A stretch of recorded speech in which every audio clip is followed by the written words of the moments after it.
And I'm live. Hell yeah. Good morning, everybody. I realize it's 8:30 on Saturday, but well, welcome to the stream. Today it's back to Stellaris. You know how I am. And this time around we are playing the Tharbaritan Protectorate. They are a defensive union. So this is Athenian, their home world. They are a defensive union. They have an imperial system of government with sovereign guardianship and warrior culture. So they are very focused on military defense. They're authoritarian and fanatic militarists, so we will have lower claim influence costs and some higher monthly influence. We can enslave aliens. We can use the stratified economy. We can use the no retreat war doctrine. Essentially, the plan for the government is that we take ground, and then once we have it, we are not letting go of it, come hell or high water. As you can see in our list of traits, we are lithoids, we are intelligent, we're very strong, but we're also unruly and we're slow learners. So, we don't worry about food, really. Until I get some slaves, I'm not really worried about food. We have intelligent to boost our research across the board, which is always handy. Very strong makes it so that our armies deal a lot of extra damage and our worker pop resource output is increased. It gets to the point where essentially I want to reclaim the idea that the planet will break before the guard at all times.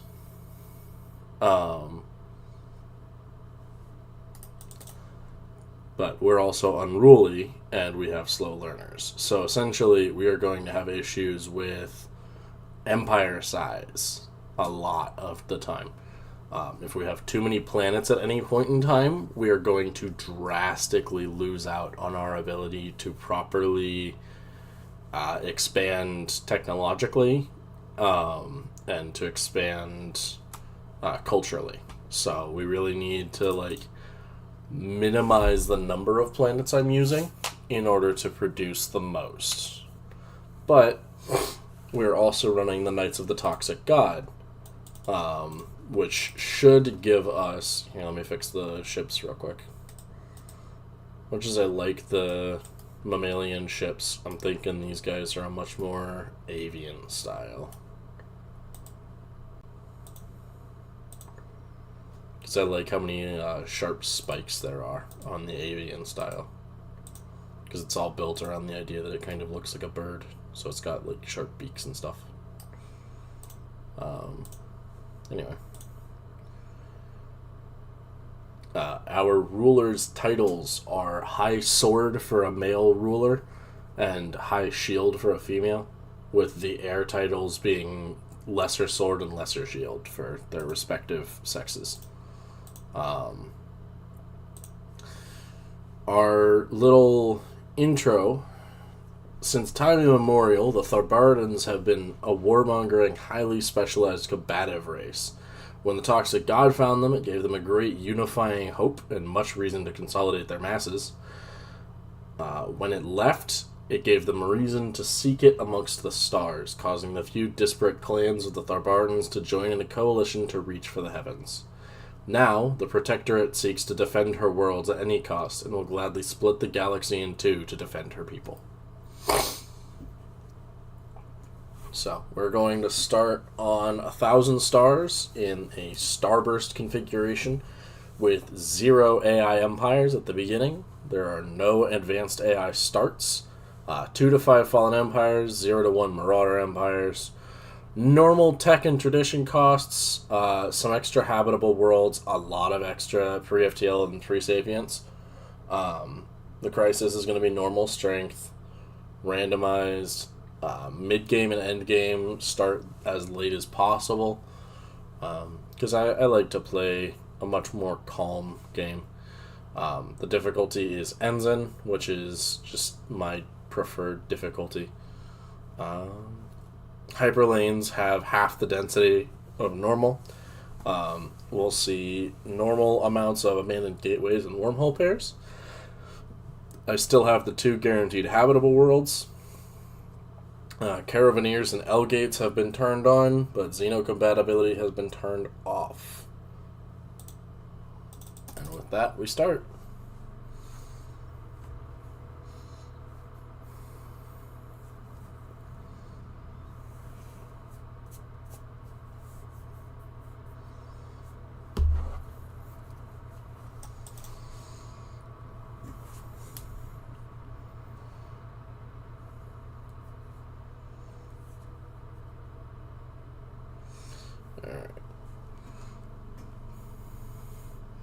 This is the intro for the Knights of the Toxic God. But yeah, that's essentially just that our king, we had a great warrior king sometime in the mythic past, who brought all of the warring clans of our people together, and kind of enforced that we were going to the stars. So, fortunately, being lithoids, we don't really care about food production. So, we now have our new heir, Lesser Shield Anna Petrenko. And of course, Kampromara is an admiral, or a commander, rather. And she's ruling from Athenian. But Anna Petrenko here is an official, rather. And so I really ought to put her in charge of a planet somewhere so she can get some experience. I think I'm going to fill this almost entirely with the Orders de Men, because it produces so many squire jobs, which can then bolster any of our Knight and Lord Commander jobs. We're already ready to pick up a new Civic. I think I'm going to go with expansion first so I can get the Reach for the Stars tradition. And I think for this game we might go down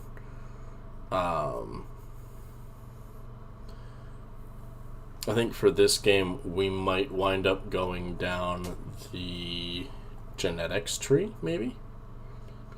I have never gone down the psionics tree, so maybe this will be the game where I go down the psionics tree. At the same time, maybe I go synthetics. Exchange my silicate bodies for steel ones.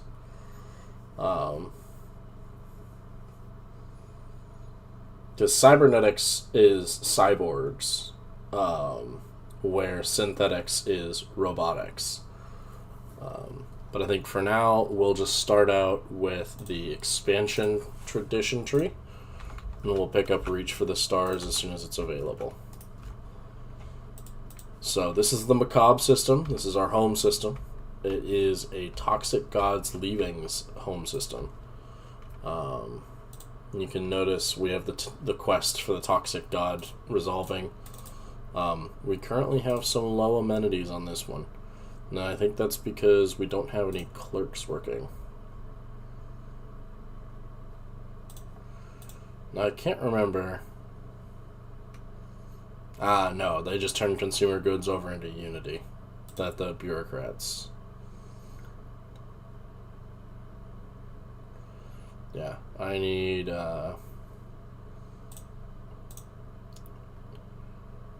clerks produce amenities. So we currently are -3 on amenities, which means our people are just a little less happy. Which is fine objectively. I mean, it kind of sucks for the people that have to live there, but oh well. I think we'll resolve the sprawling slums first. so as to get back that pop, and then from there we can work on other stuff. But I really ought to get my science ship moving on surveying the entire galaxy. So we'll have them start. We look to be towards the galactic core, so we will make a point of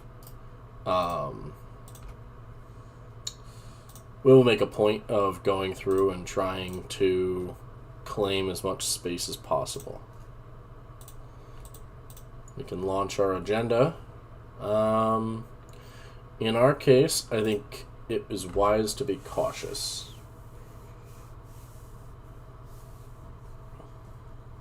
And then I would like to say we'll go with Evolving Society for the extra unity out the gate. Lovely. Alright, here I need to do something about this consumer goods deficit. So we'll drop an industrial district on this planet, and then once I have the minerals for it, we'll drop a city district. Yes, we want the habitable worlds chain before we get too far in.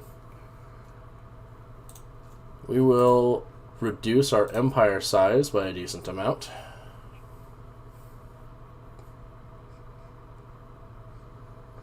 Yeah, our total empire size is particularly smaller from like my pops and my sovereign, my pops and my districts. The issue is it gets exponentially larger the more systems and colonies I have. So I want to make sure that I'm always reducing size there.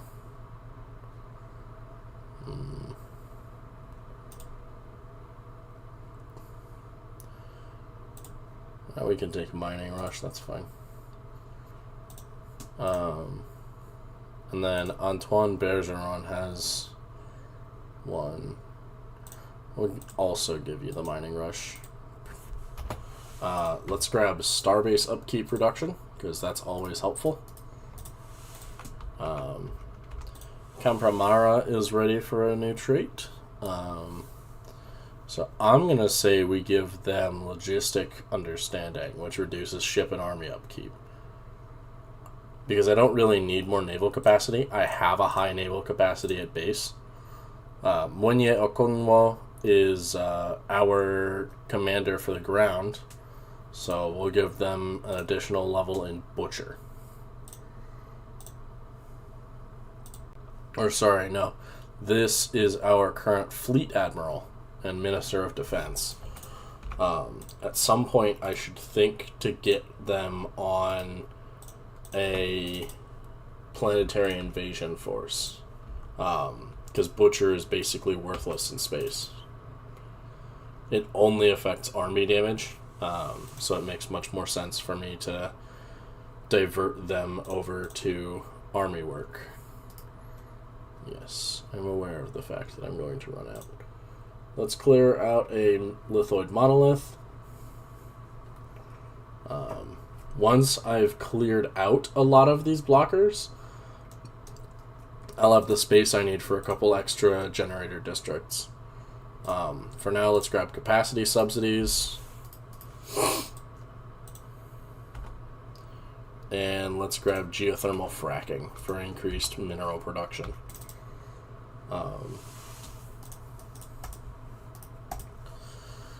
I do always need to remember that I am going to have consumer goods issues if I'm not careful with it. So I am at some point going to want to create like an artisan world.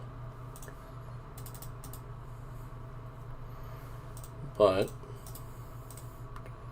we're ready for colonization fever, and then we'll grab a new life, which is pop growth speed, as soon as it's available. Here I want hydroponics farming, because as useful as it is to have additional income in the form of pop growth, if I can't reasonably keep it going, there's not much point.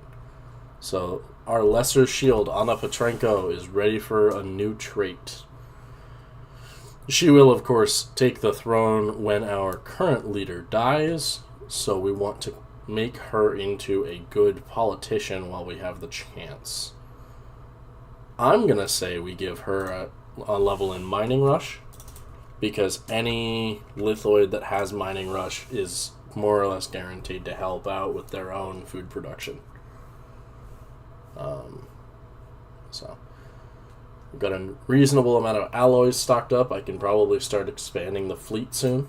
But for now, we just want to keep clearing out industrial wastelands and generator districts, reclaim some of my lithoid pops from the monoliths, because I have a number of extra pops that are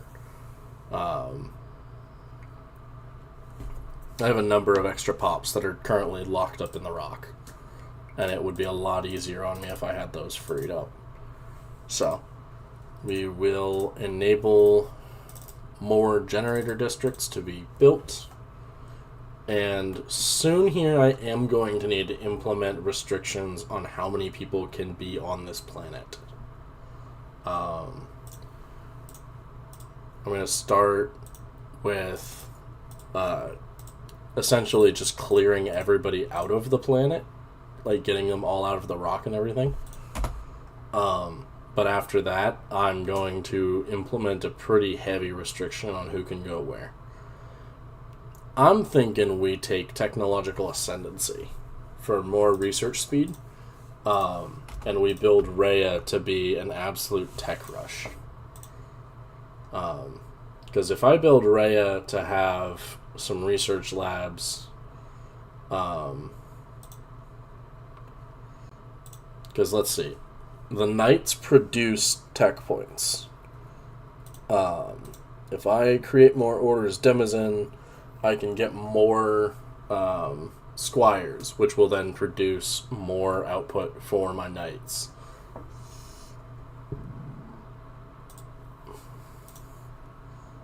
Cool. We have geothermal fracking.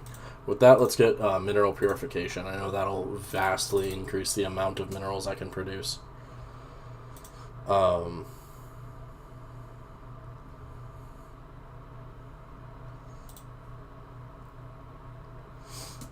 Ooh, the toy factory complex. Neat. So currently we're having an issue with crime on Rhea.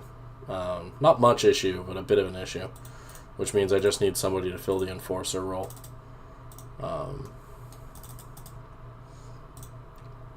If I have this one go grab that system, that guarantees us a bit of power. Let's grab Champion of the People for Ryan French.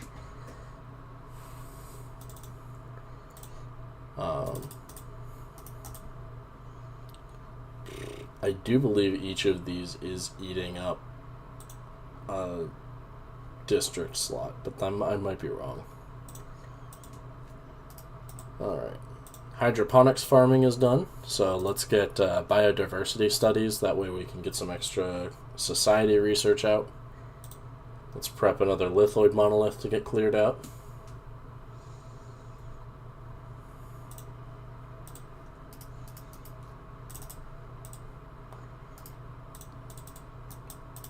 Now I do need to remember to build at least 1 or 2 construction ships.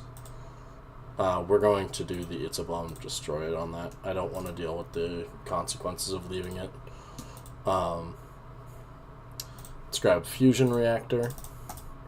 I need a couple of construction ships because I need to have them auto-complete any construction projects that I've just left hanging around. So, Accommodator and Anvil will be our expansion ships, and Stevedore and Engineer will be our ships for the purpose of expanding what we've already got. I think next we take the Unyielding Tree. That way we can get defense armies producing half a point of unity apiece. And I should send an envoy, Hinata Yoshida, to clear that first contact.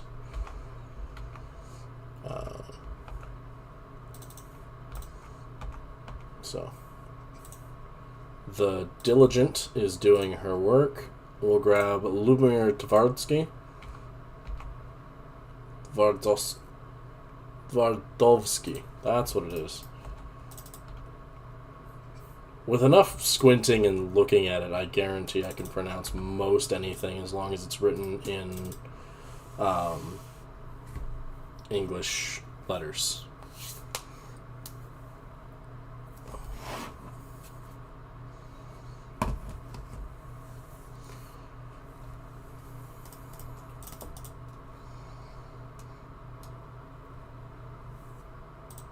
So, we do have a few factions. We have the Hierarchical Union,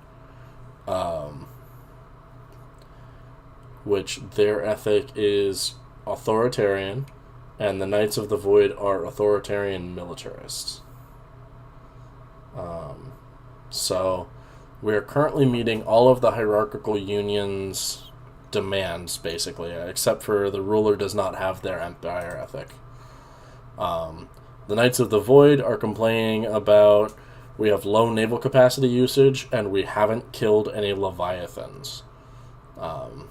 So they're going to be a bit pissy, but that's honestly on them. I think I am going to expand the fleet, however.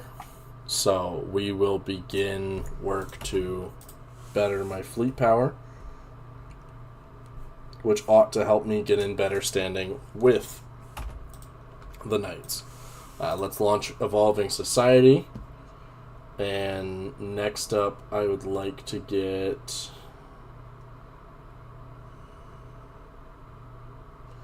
I think I'm going to drop Preserve the Order. It increases resource output and decreases political power of workers and slaves. So... Our Minister of Defense is ready for an upgrade, so we will give them Prudence. Campramara is ready for an upgrade, and we will give them Logistic Understanding 2. Signs of Barbarism in wherever the hell that is.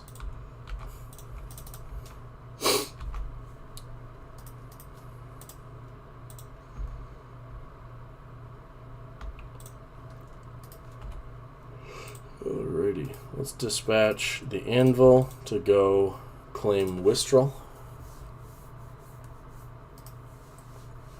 Now, ideally, what I should be doing here is I should be looking at grabbing another researcher, probably, and getting them to also start surveying the galaxy. But if I do that and I do it too early, then I might get myself mixed up with issues of having too many for my Unity output. After all, I would like to kind of get some tradition handled. So these are the Raiders. We are guaranteed some kind of barbaric empire, and that's them. So at some point, I'm probably going to wind up going to war with them. If for nothing else than to get them the hell off my back. But I believe, is that star in this in their space? Looks like it. They are objectively hostile. So these are the crystalline entities. We can either take Easy Prey, where we will get extra crystals from killing them, or we will issue the Crystalline Study, which I believe can be used for energy applications. So we'll take that. It issues a special project. Finishes in 50 months. So I think I'm going to ignore that one until we have some more tech producing going on. But let's take Resistance as Frugal, which you'll notice dropped that time to complete from 54 months to 38. You'll say, study it from afar.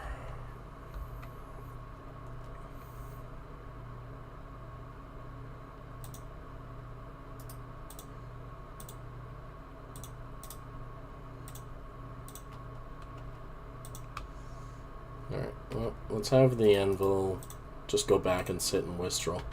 Send Hinata to go clear out the Sigma aliens and learn who they are. The fusion reactor has been completed. In that case, we probably want to grab the administrative AI. And we will upgrade Strike Force Garuda. I do believe that we are we're nearing ready to take Upavost. So, yep. We'll take that one. And then we'll turn Upavost almost immediately over into a defensive structure. Because you'll notice they have about 36,000 in fleet power. The only way I'm going to match that is with a really strong starboard. So, we are going to build essentially just a really strong starport that neighbors them and never look that way until I'm strong enough to kill them. Or strong enough to sick them on my enemies and then essentially just say, heh heh, and reap the benefits. Let me check my policy on borders. Initial border status. We can leave them open, because that gives me the option to close my borders to pretty much anybody along the way.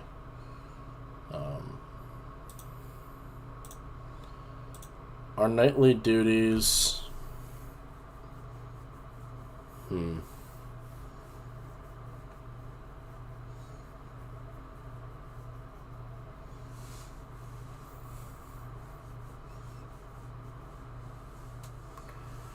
We'll keep them on for questing for now, but Courtly Knights is a good one once we get into the mid to late game, where I kind of need more diplomatic weight to make sure that I get what I want out of the galaxy.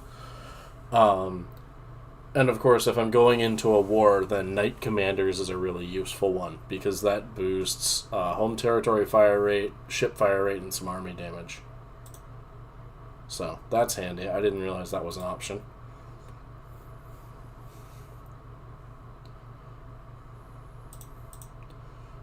We currently have a militarized economy, so we're currently producing more alloys and less consumer goods. I need to remember that in case I'm ever low on consumer goods. I would like benevolent vassalage. No, we'll leave it oppressive. We could set orbital bombardment to selective. That's an option. Okay. So, our current policies are policies that I am widely in agreement with. Next up, I need to look at my species. And I need to set their rights. So, I can't give them population controls, but I can turn on migration controls for my species, which essentially is just going to enable me to more or less tell them where they are and aren't allowed to be. We will give default rights of being slaves to everybody. And frankly, I think indentured servitude is the one that I want them to be on. It's not great, but meh.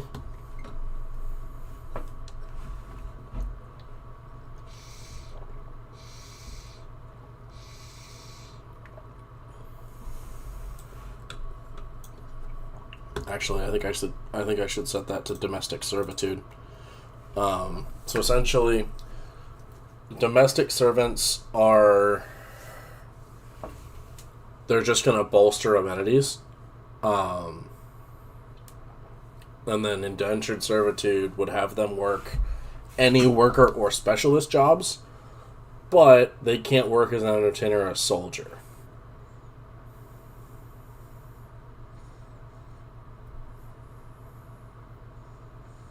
So for now, we'll just leave that be. We have a new tech available, so we will grab for coil guns, because coil guns are just useful. Andrea Schneider has been banished. I believe that one's scripted.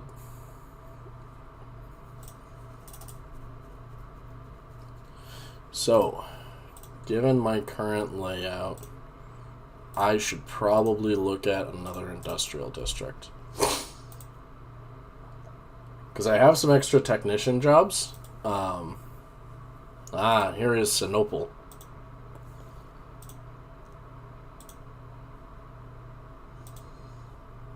So, we will take Sinople,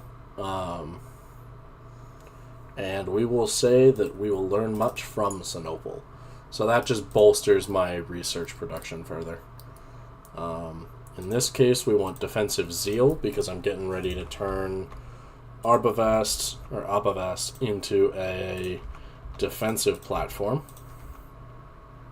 We'll give it a reloading bay, which gives me an additional couple defense platform spots, which is really useful. The first contact... Ooh.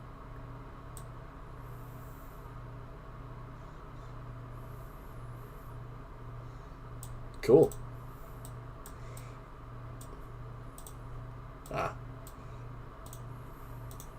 What's going on?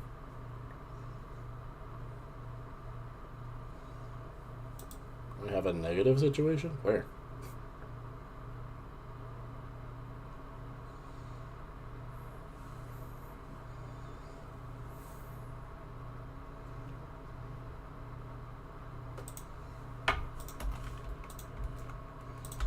Alrighty. If the administrative AI is ready, let's grab quantum theory. Karathor is ready for us to claim it, so we'll send the anvil.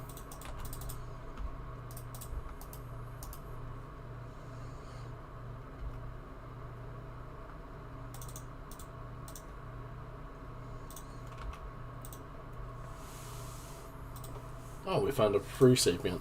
That's fun. I'm going to go ahead and build those orders demizen. There's really no reason for me to keep waiting on it. And additionally, I'm thinking we just fill her up with research labs.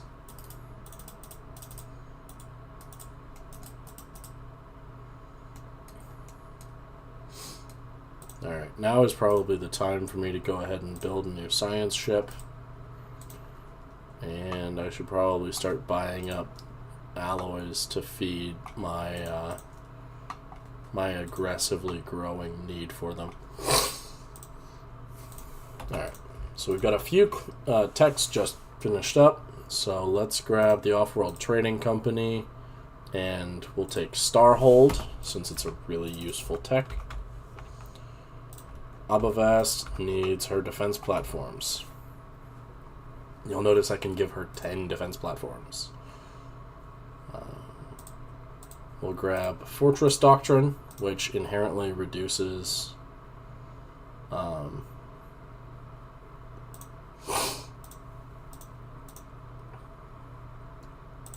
yes, I have the Remembrances available. And we will pick Margarita Pianelli.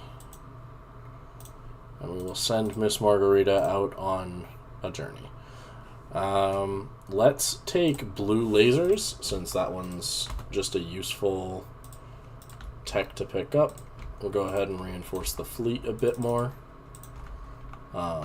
Sell off the excess minerals to buy alloys.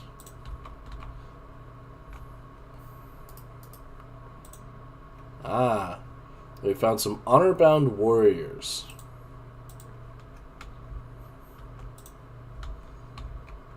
Looks like they've already claimed much of the space to my south, though. So we'll give Anna Petrenko another level in Mining Rush. Let's establish an embassy with them.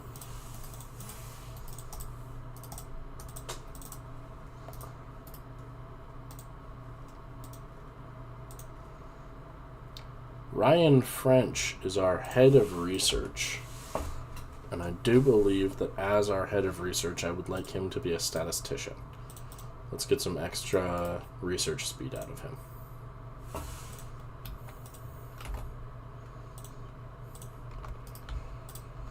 Alrighty.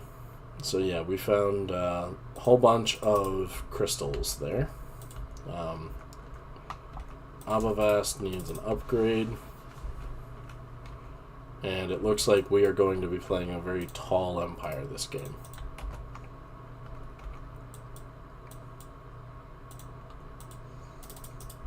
Because my options are try to kill them or try to kill them.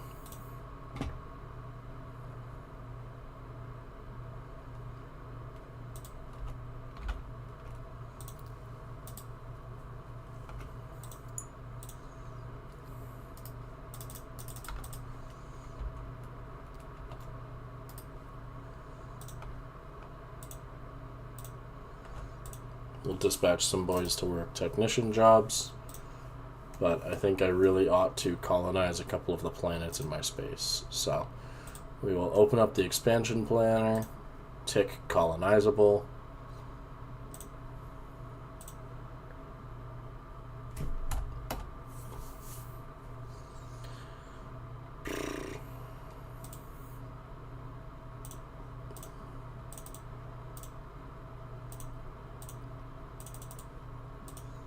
Alright. We will go ahead and name this one Stonehead.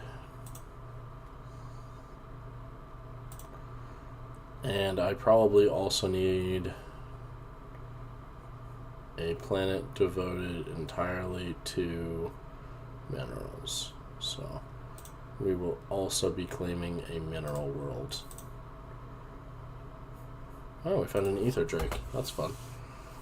Let's grab cold fusion and xenolinguistics.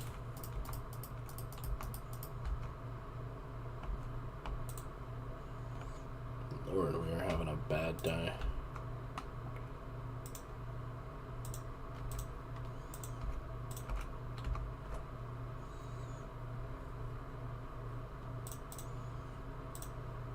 Alrighty, well.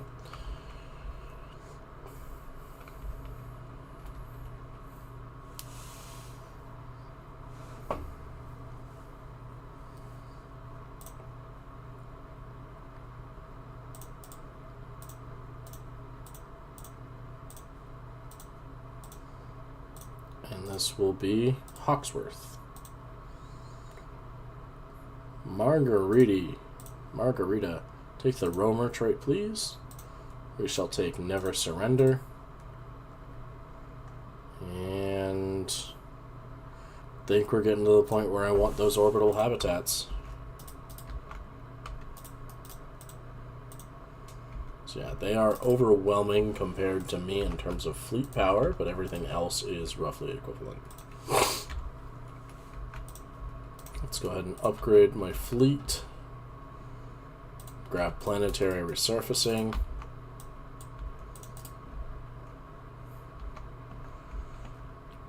So I am currently between a rock and a hard place since I physically cannot expand much more. And I have run out of space. So, essentially what I'm going to do for the next while here is just really get some new colonies, get some new tech pushed out, focus a lot of effort on bolstering what I've got. I need to pick up fighters at some point, and probably also space torpedoes.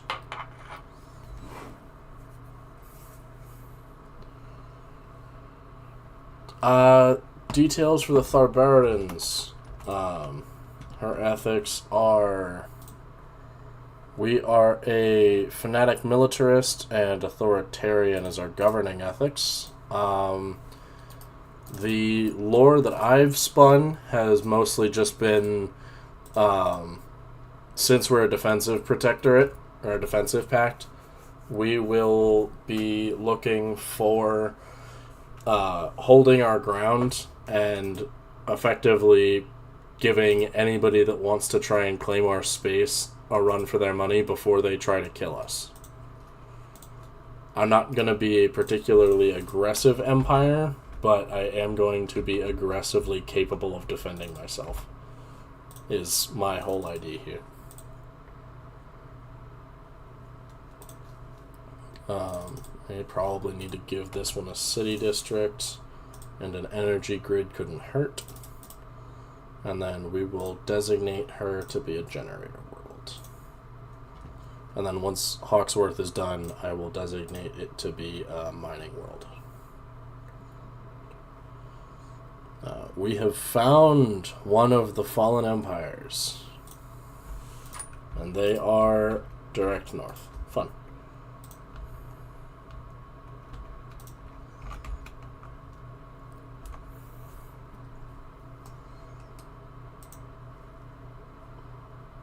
I'll go ahead and upgrade to a Starhold.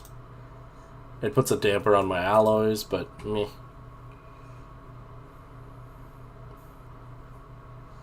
Cool. We'll send them a tribute of minerals, because I don't want to deal with them yet. I'm not in a position to do so. Antoine Bergeron is ready for a new veteran level, so we will give her the advisor trait, or the advisor veteran skill. Let's grab a reactor booster.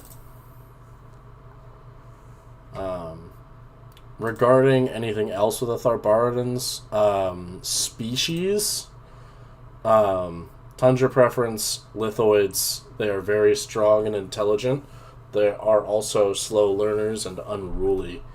So we're going to be seeing a lot of issues where I have a very high empire size and need to cut that down as much as possible, which is part of the reason that we've gone with Sovereign Guardianship. Sovereign Guardianship cuts empire size from pops in half, which is really handy because it cuts down technology and tradition adoption costs by a good deal. Fleet doctrine, I'm focusing a lot more on defensive platforms and a highly mobile fleet than a big, strong, heavy hitter.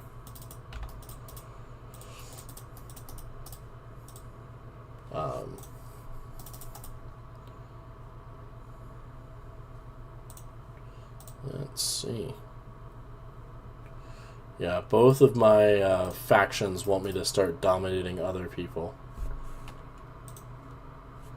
Hello, Baron Victor Sheridan.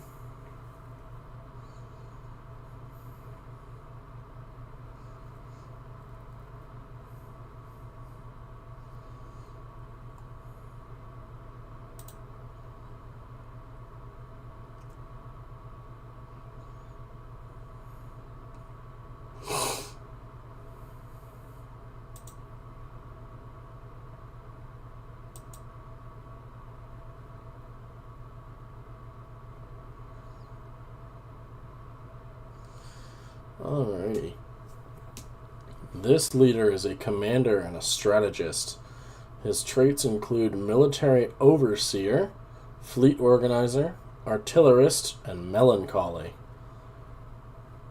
So, in other words, he is ridiculously powerful if I can get him on my council. We'll go ahead and enlist him, and we can give him an additional trait pick. I think we'll give him the skirmisher trait, and I would like to see him work as one of the counselors in my government. So, I'm thinking Wenye might be getting ousted for Victor Sheridan. And of course he is ready for work, so I will have to get him his own fleet.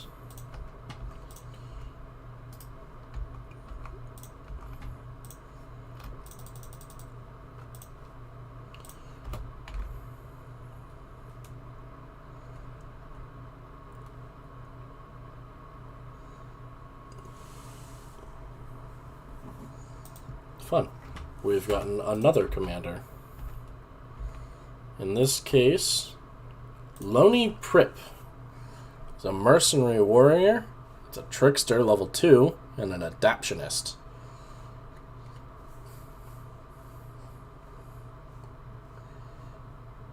This one is a commissioner, so this one's a useful governor. In that case, once I figure out my my military planet, I will be sending them there.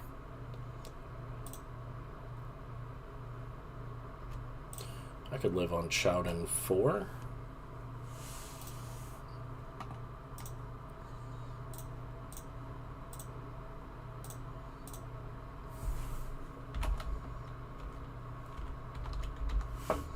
Call it Proclus's Shield. Let's take vitality boosters. And colony development speed upgrades. Oh boy. We have a subterranean invasion on Stonehead that has led to the Zeltec Enlightened Kingdom. So these people have taken over my planet, and now I go to war with them.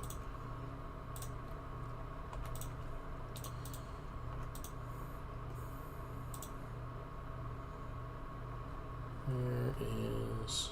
there.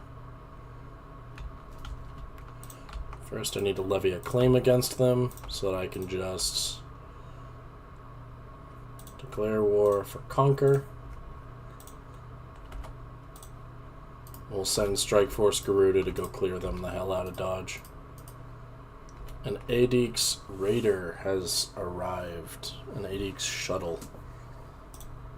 We'll scrap it. Alright, as for you, I need a few assault armies so I can clear out these rapscallions.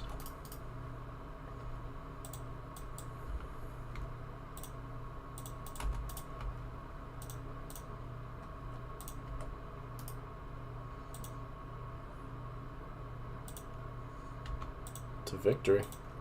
Alright, I don't know how many armies... I have just killed them. Lovely. So, Katrin is departing. Alright. So, Movanus.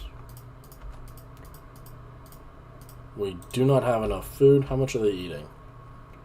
1.9 per month. Okay, well.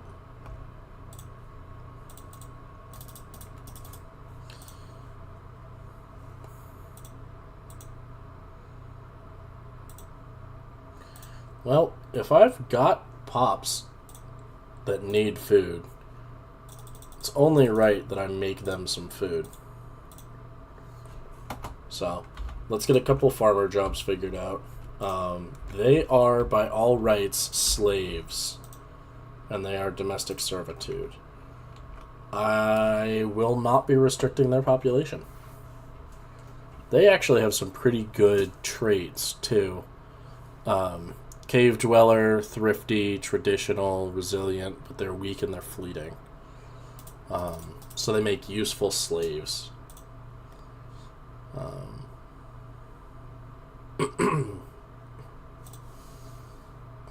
But yeah, I think we will keep them around. They're very handy, actually. They're thrifty and cave dweller means that they're going to produce a lot of extra minerals and energy credits for me. I do, however, need to start producing food before they all die. So,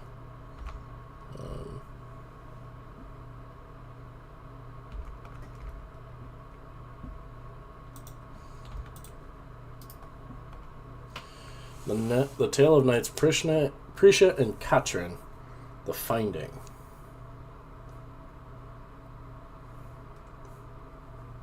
Alright. On Athenian, we will add some benefits. we'll buy 300 units of food, which should last me about 500 or 150 days. Let's see. Remembrance needs to do something with her time.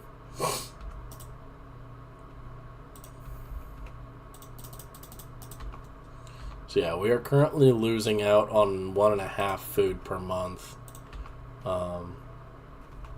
So we are looking at... Yeah, I still can't give Abavast another set of guns, because then I'd have to replace them later, and that's just more money that I don't want to spend. We will, however, grab a comms jammer, upgrade the recompense 5,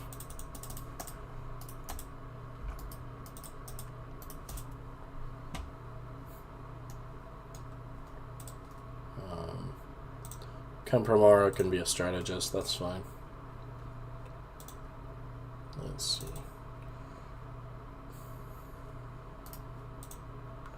Proclus's shield is going to be one of my defensive planets. You can bolster your naval capacity by essentially just building a planet almost entirely out of strongholds.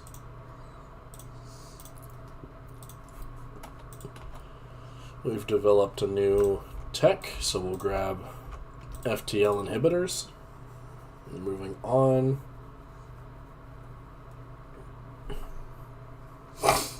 Let's grab infinite opportunities.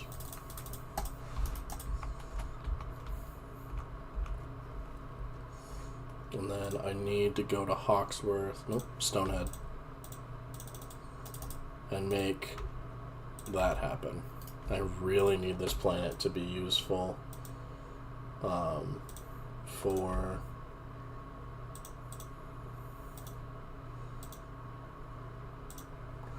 Yeah, I really need Stonehead to be useful for generating me power. Because Hawksworth not producing me minerals is kind of fine. I have an excess of those anyway. But I need Stonehead to produce power. Otherwise, I'm kind of boned. So...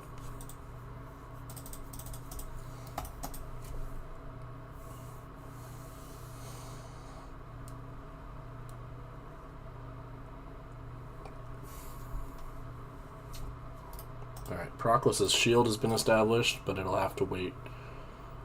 I'm going to take Deep Crust Engineering.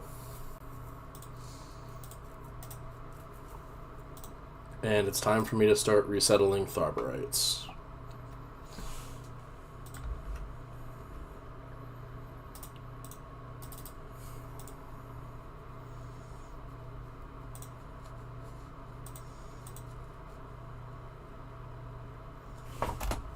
Alright, we can take a new tradition, so we'll finish off the Unyielding Tree with Bulwark of Harmony. I believe might be in my best interest to take Mastery of Nature. If I've got to play tall, I need as many districts as I can get my hands on. And Mastery of Nature lets me do that pretty simply, so...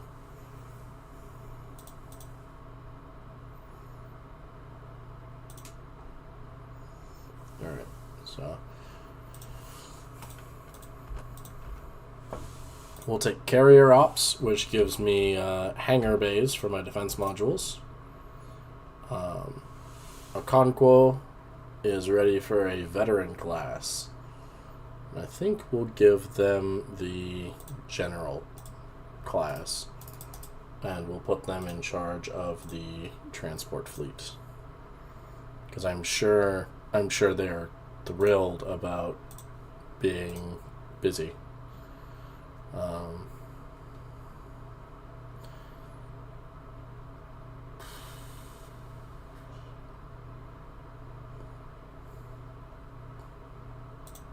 I think we put Victor Jaredin in charge of Strike Force Garuda.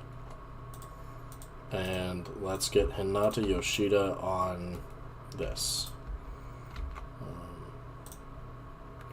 Send the accommodator there. sure the anvil's around somewhere. There we are. Send them to Barbin.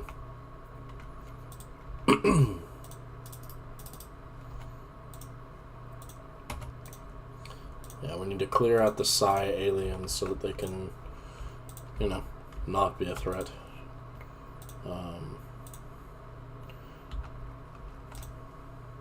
Cool. We now have FTL inhibitors.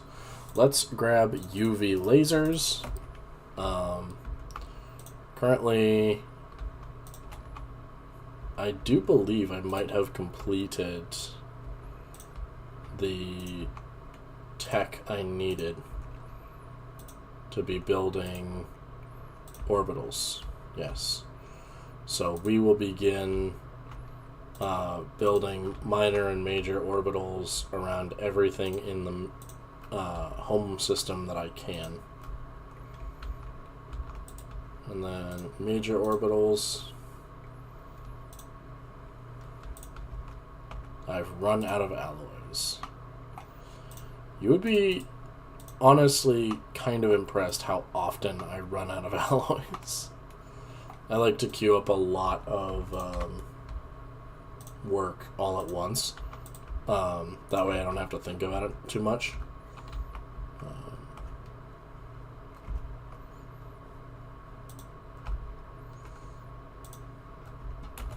Alright. We'll just let him do his job. But that should enable Rhea to become much more powerful. We'll take Intuition over Perfectionist. Cool. We found rare crystals. It's too bad we can't use them for anything, but we found them. At some point we ought to go kill this Ether Drake. I'm just not sure that I can. I'm not sure how strong my fleets would need to be.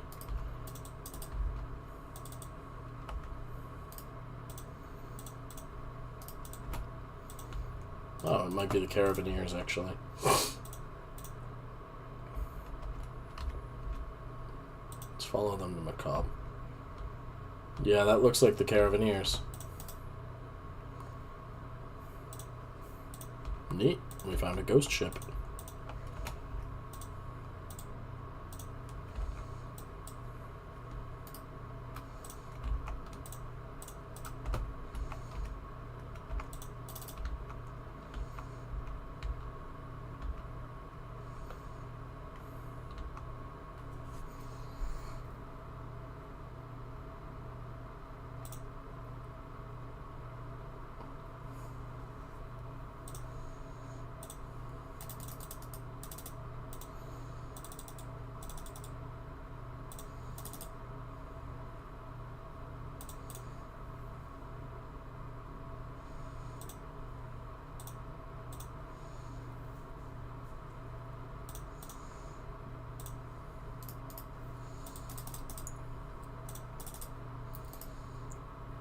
Hello, New Mystic Order.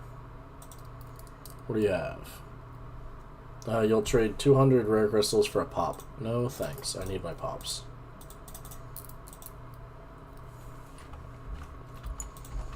Alrighty, Carrier Ops is complete, so let's grab fusion missiles.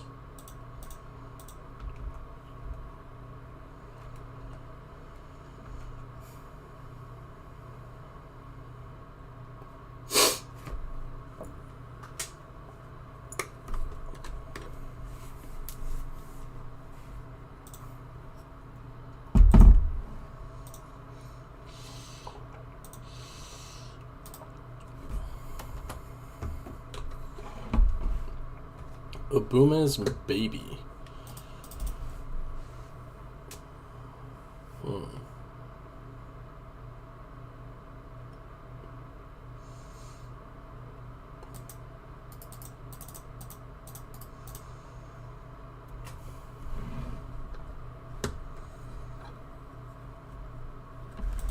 Damn.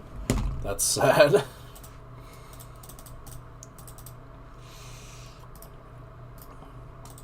It's essentially, they tried to create life and the infant that they made wound up possessing the ship, so now it's doomed to wander the stars forever, trying to find its mother.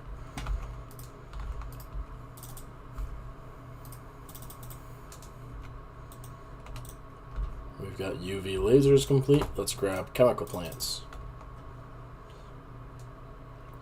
We won't risk an altercation.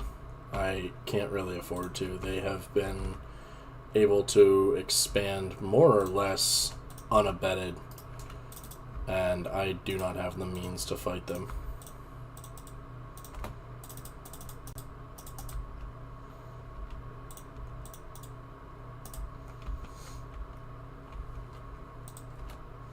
Deep crust engineering is complete.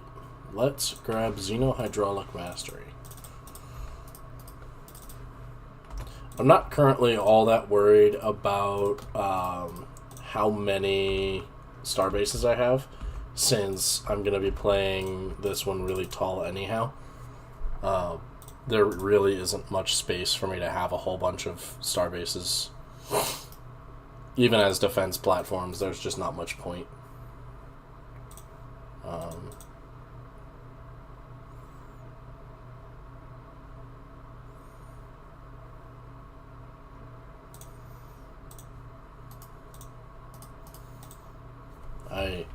We are once again running out of food, so I should build more agriculture districts.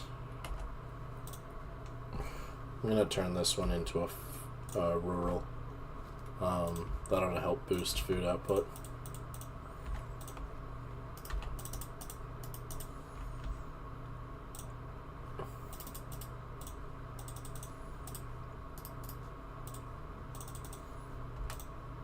Alright, fusion missiles have been gotten. Let's grab afterburners. Let's grab alien zoo in the xenology tech.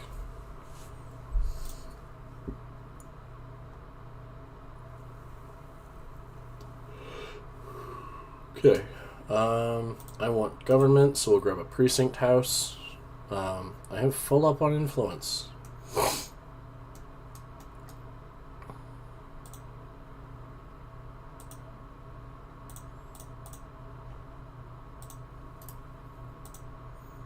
There's astral threads in the Haga system from this astral star. Let's grab astral harvesting. That's going to take 22 months to get done.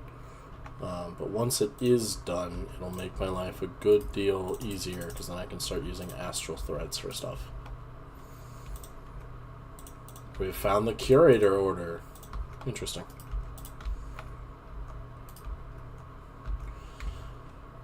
So, let's take Thespia. I'm going to upgrade it and start producing food. I need the climate control network. I'll upgrade Chowden, Lingal, and Bagiol. And also Aquila, just for the hell of it. Or Aquilia.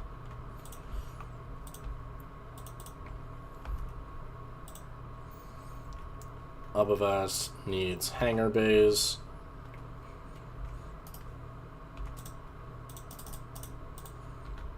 Life Electric, neat. Alright, Mr. French is ready for a new trait, and I do believe I'm going to give him the Cartographer trait.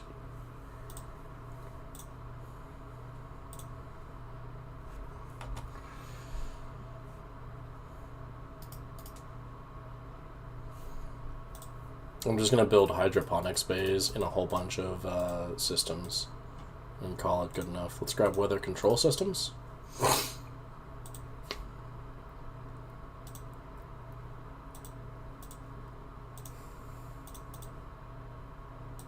We'll take evolving society. Oh, they would like to declare me their rival. Fun. Let's grab cloning.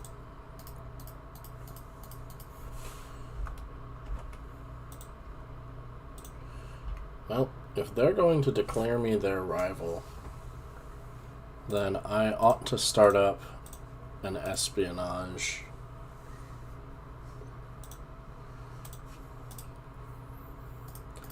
Their fleet may be overwhelming, but that doesn't change the fact that they have to come through Karathor to get into my space, so it's time for me to start overdeveloping the defenses in that system.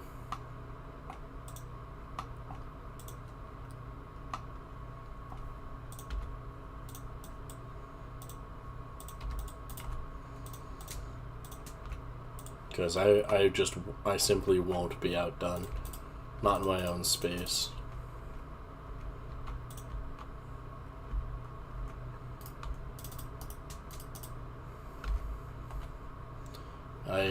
They recalled my embassy, and they're claiming a bunch of my systems. That's fun.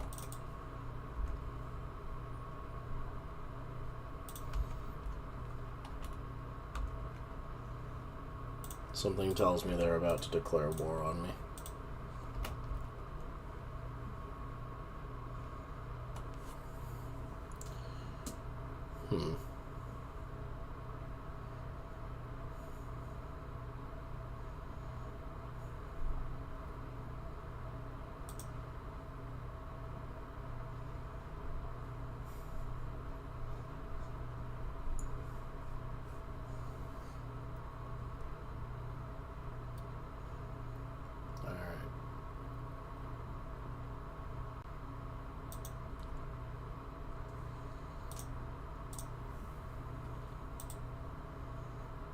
Let's grab another 2 industrial districts on my main homeworld.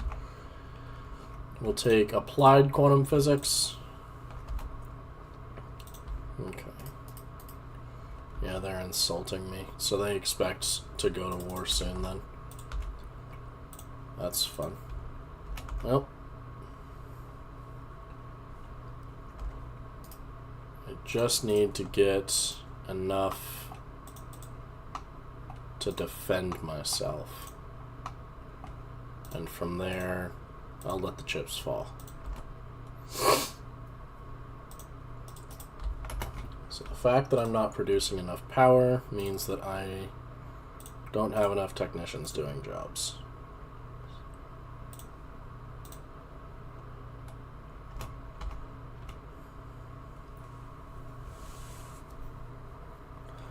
Let's see. Right, I forgot. This is the homeworld of the Zeltec.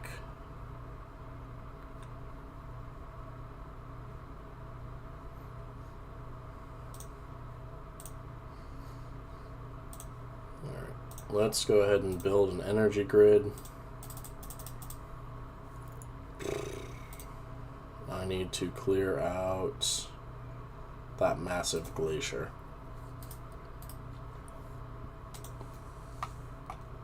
And I probably need to start monthly selling minerals.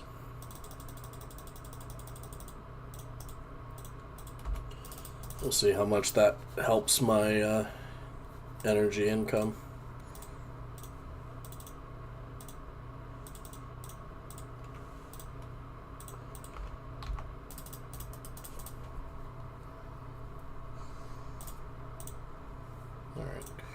Stonehead should be producing more power now, which is handy because I need it to be. We can offer them tribute and food.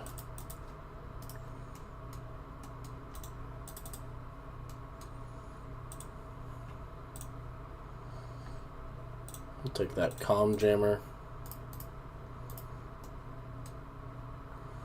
We've run out of things to explore.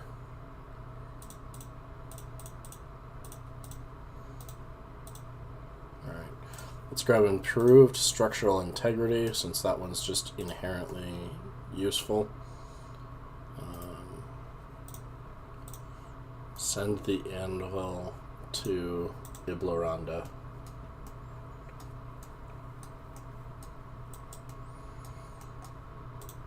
I need to sell some of my consumer goods.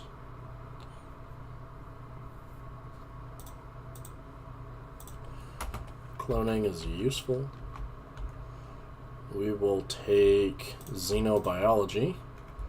And yeah, they're planning on declaring war on me, which means I really need to get my shit together over here.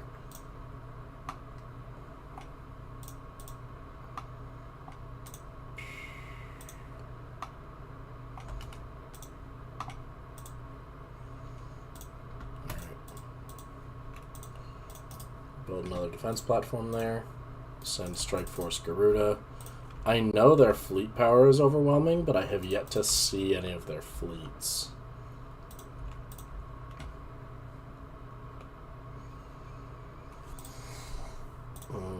We'll go ahead and have me acquire an asset. They want to vassalize me. I should set my war goal to be humiliation. They might go through the back door.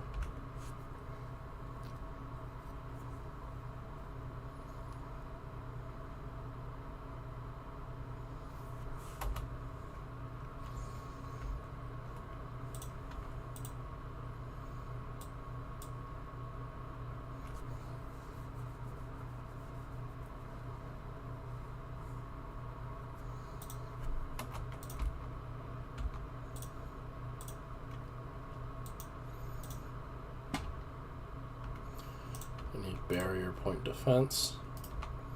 How big is their fleet? Not that big.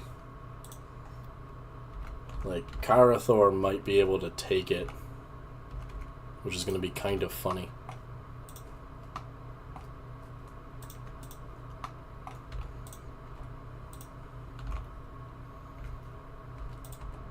Alright. Let's see how this goes.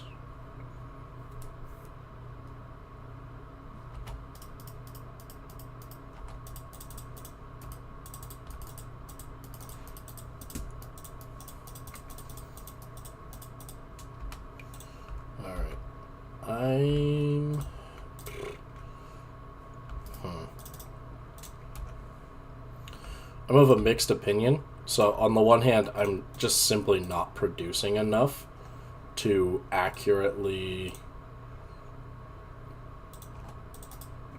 say that I will win this war.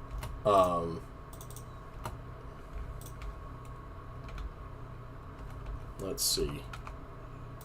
I can definitely cut that to frugal funding.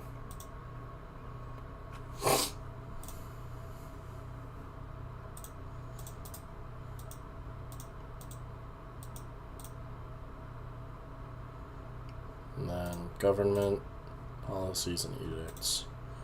Cut you to knight commanders.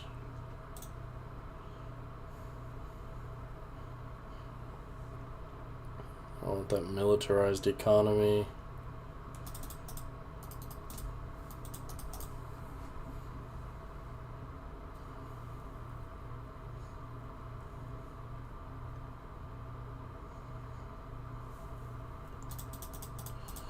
Alright, what do I need from here?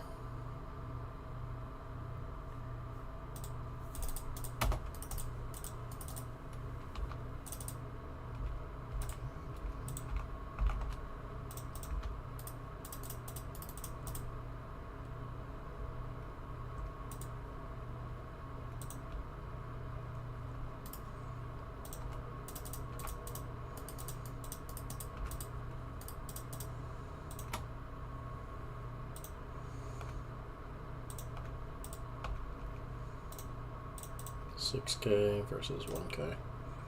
Alright, let's have this one land there.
Let's see.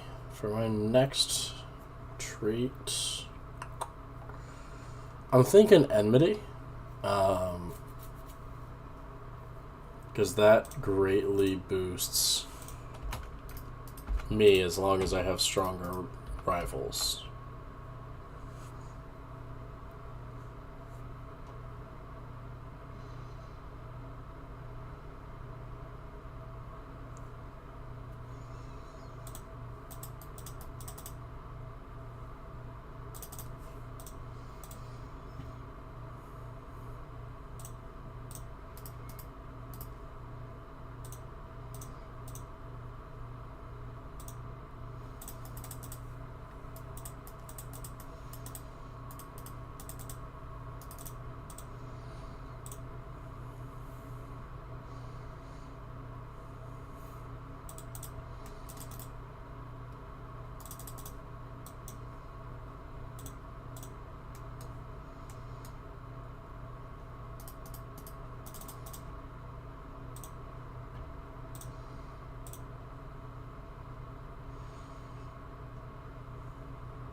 I don't have the alloys for this, dude. I realize they're pissy because I cut into their funding, but, like, I can't... I'm at war, dude.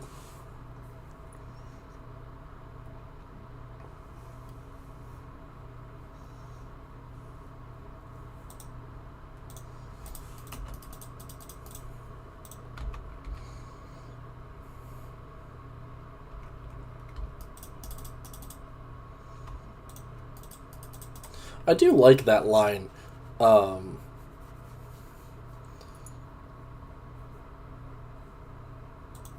can't hide on your homeworld forever. I do need a new Minister of State. We'll put Anna in that position. Planetary unification ought to be fine. We are critically low on consumer goods. That's not surprising, to be honest. And we will cancel the sale of food for now.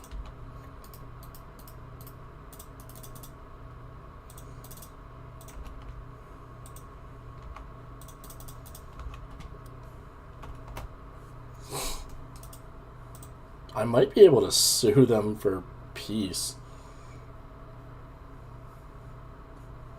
I mean, they'll take a significant number of my systems if I do just, like, sue for peace rather than actually winning back my stars, but frankly, I don't even know if I can take them back.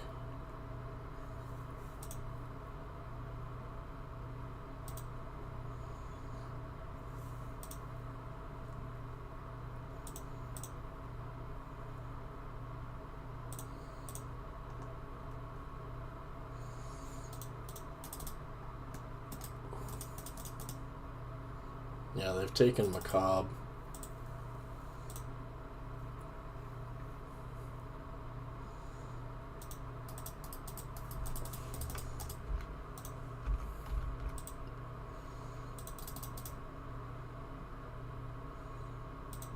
Yeah, I think they're just going to try and bombard Althea, or Athenian into subjugation.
Damn, our commander died.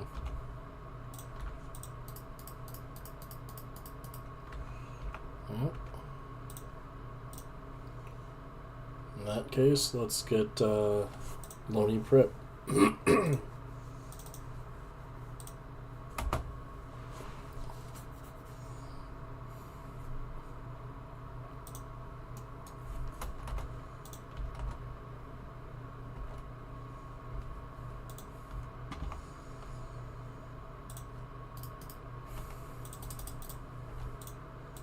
Oh shit, we've re-won the system. Fuck yeah.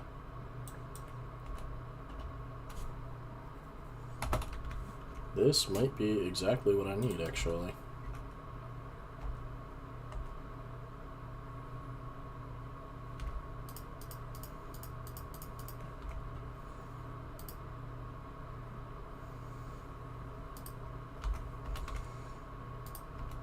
Because essentially all I need to do from here is just take back my space, and once that's done, I should be in a competitive position. They'll have to wait. I can't afford it, dude. Alright, let's see. Yep.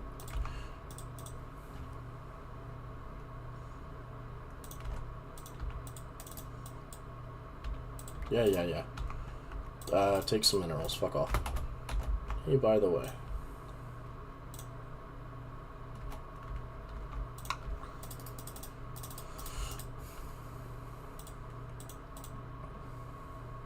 Captures at 2.1k. Nope. Get the fuck out of here. They have to capitulate to a peace deal, which means that I have to take back my stars before they get a chance to.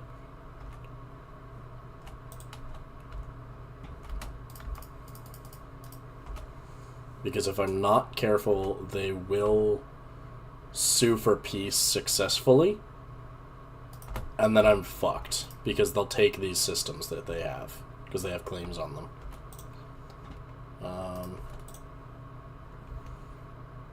Go ahead and bombard that. Have you lot embark.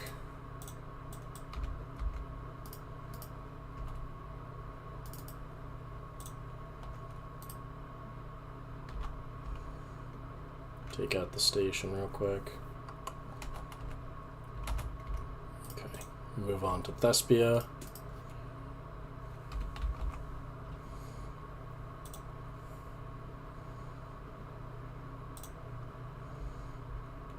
Where we win out of hand.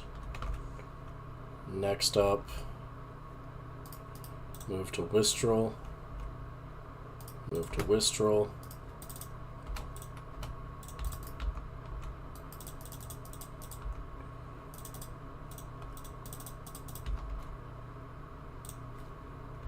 Nope.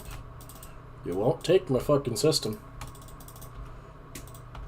I will fight you for every bit of land it takes. Go ahead and land on Proclus's shield and take back the star itself.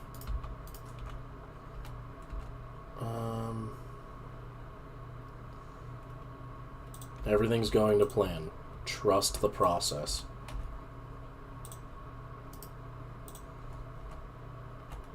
What the fuck? Oh, god damn it. That fleet's... No, that fucking system's a little too powerful.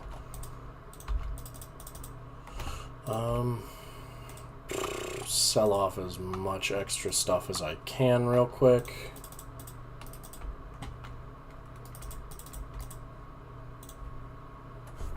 I want Karathor back. I put a lot of fucking money into that and I want it back.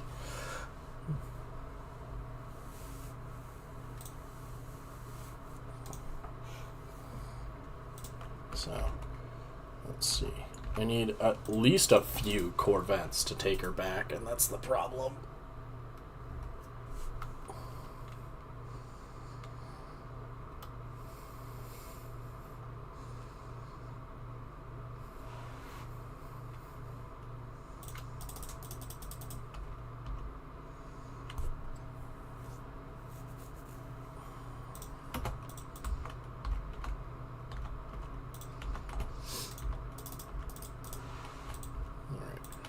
Get the salvaged fleet to properly repair itself. Cool.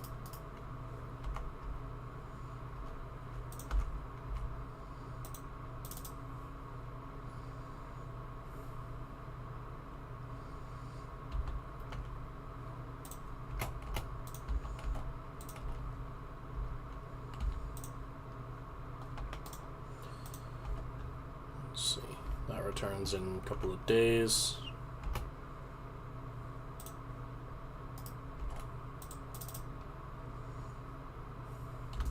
So this is still a 3,000 fleet power starbase, and it's only going to get more powerful as it repairs itself. Fuck. I don't want to concede that to them, though. That's the thing. Like, if I can, I would love to take it back. I just don't know if that's in the cards for me.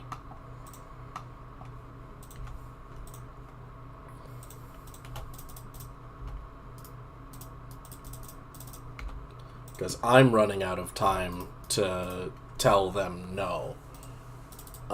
Soon enough, they're going to be able to force me to capitulate, and I don't want to. Fuck you, buddy. You're not taking my system. Proclus's shield is complaining. Distribute amenities. Screw it. Oh boy.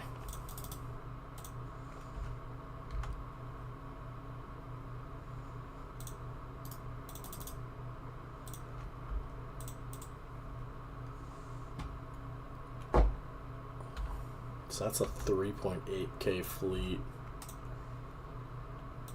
I don't have that much. Motherfucker. Fine.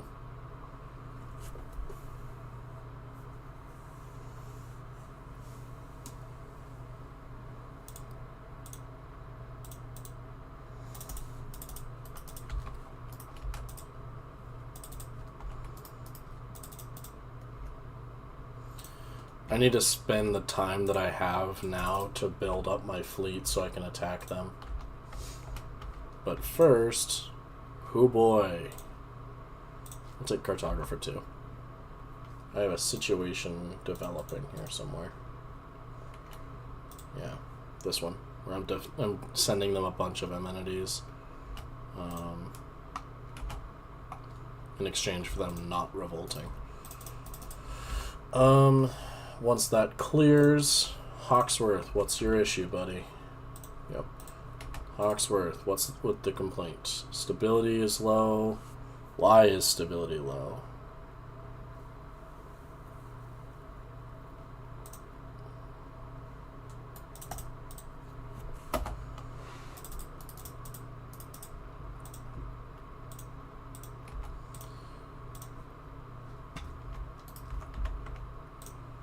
Oh boy.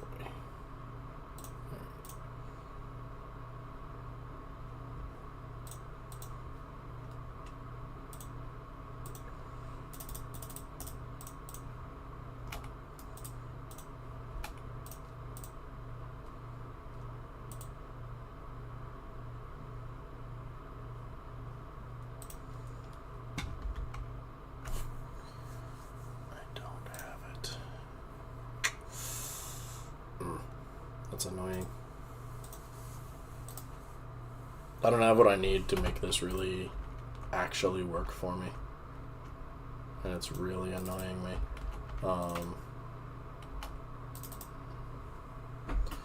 So let's take another look.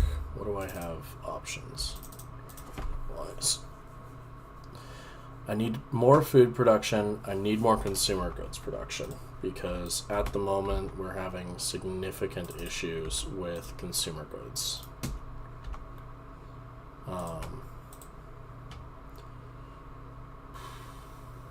Take assembly patterns for the increased build speed on my planets.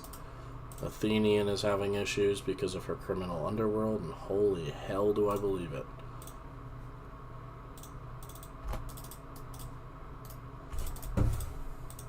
We've got X-ray lasers. That's lovely. Too bad I can't use them. Let's grab mode stabilization.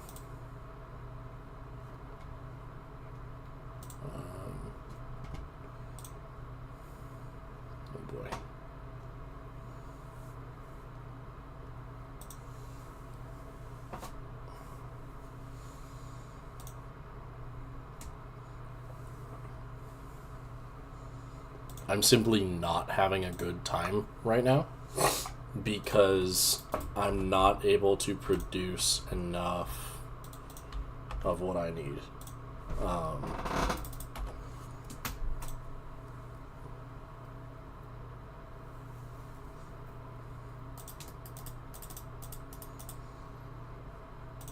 We have Tharbarites on Athenian that are just not doing anything. Lovely.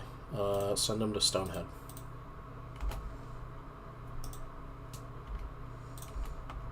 Because at least on Stonehead I've got generator districts to build that they can work in. Oh boy. I have low stability on this planet for what reason? Low approval rating? Mondaceras are just tomb rollers. I see.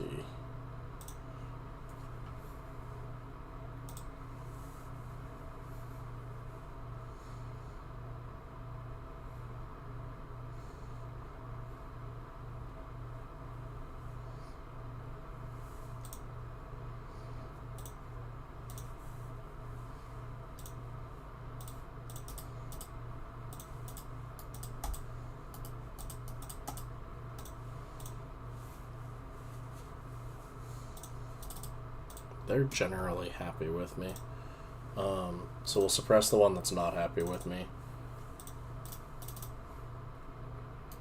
Good lord.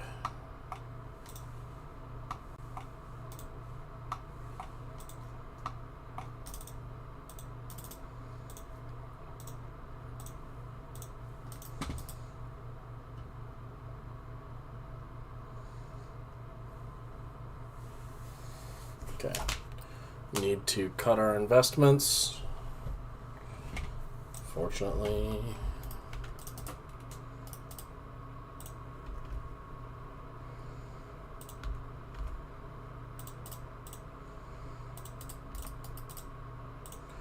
Alright.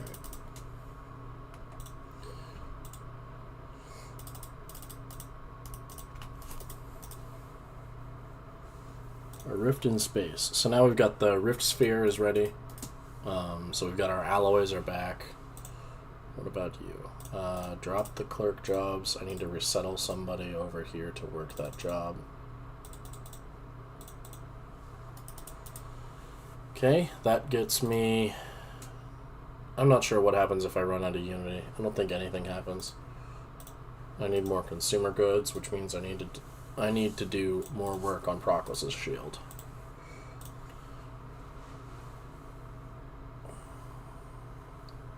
Why are you only producing? Oh, because you're set to be a Forge World. Yeah, no, I wanted you to be a factory world, please. Or rather, an industrial world is better. Because this way... fuck it. Fuck off. I can get some artisans, which produce consumer goods, which is just what I need right now. I need to do something about this minerals issue. I can probably kill that trade. It's probably not producing very much in the way of energy. Oh boy.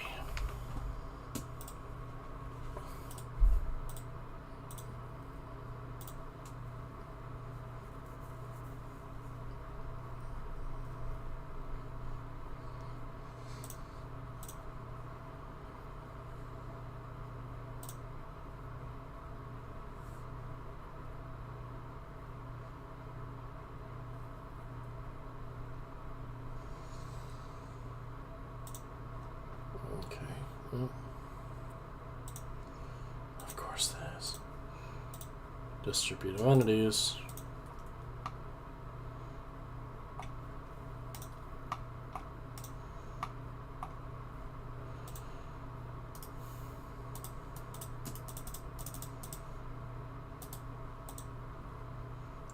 % stability. Jesus.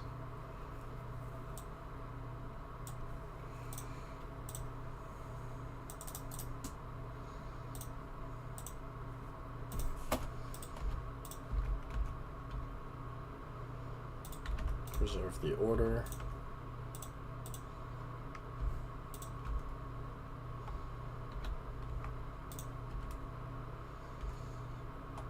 Compromarra.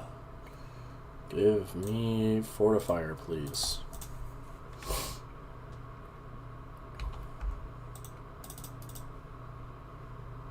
We've established order on the planet.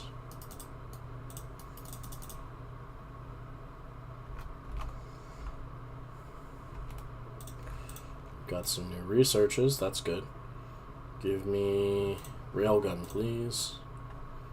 And let's do improved deflectors.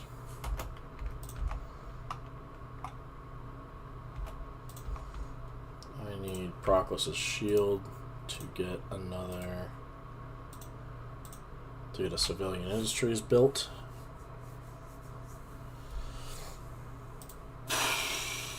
I need Hawksworth to actually produce more minerals for me. Which, I mean, what else is new? I really ought to make a specialized planet for food production, but I can't right now. I don't have it. I don't have the means. Let's grab that naval capacity, shall we?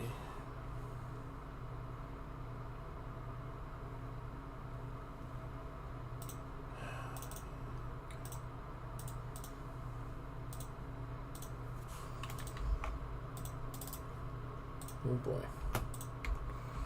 So, what's with these new people? You are highly religious. Nope. You are highly materialist. Nope. You are xenophile. Nope. And you are xenophobic. So, no. I just want militarist authoritarian. That's all I want. Goddamn.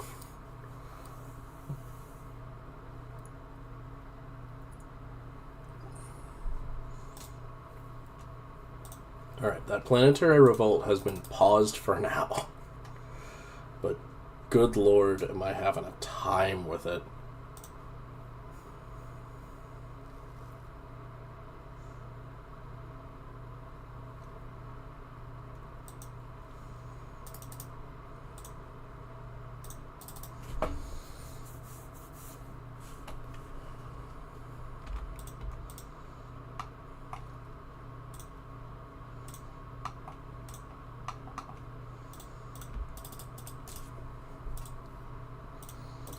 I really should build one of these mineral purification plants here, but that's going to have to wait.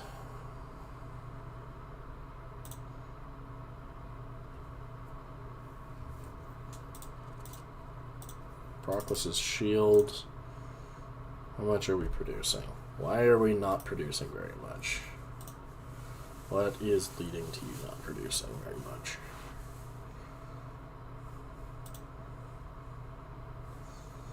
Low stability, low planet habitability, militarist economy. Yeah, that's what I thought. So, low stability. Why do we have low stability? Because of a unity shortage. Motherfucker. Okay.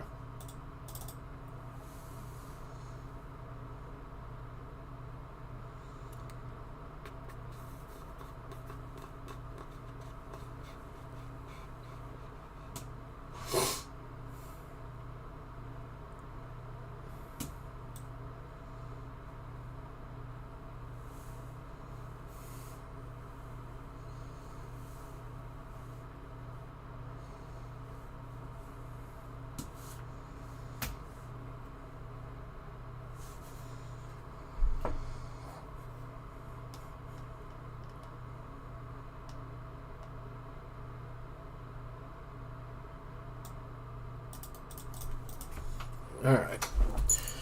So.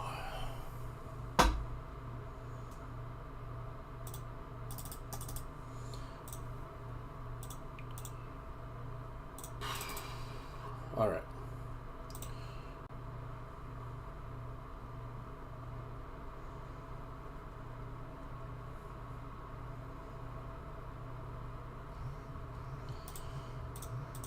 So. Oh boy. What changed there? Oh, Well, shit. I'll take it. That works. Let's get some survey speed bonuses. Now that I've kind of got my economy coming back, this is doable. It's taken me a minute to get it back, but now that I've wrestled it away from the death spiral, I really should give them regular funding, not generous funding. I can't afford that yet. You have low stability due to a lack of unity. In that case, let's look at my expansion planner.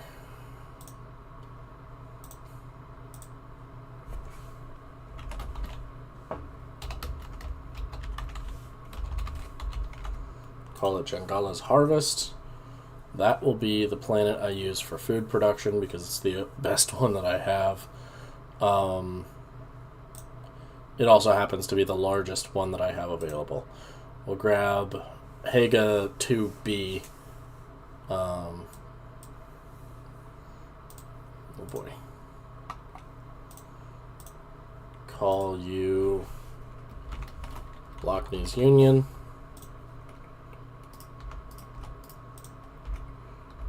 I need Star Fortress, please. And I will take Antimatter Reactor. Alright.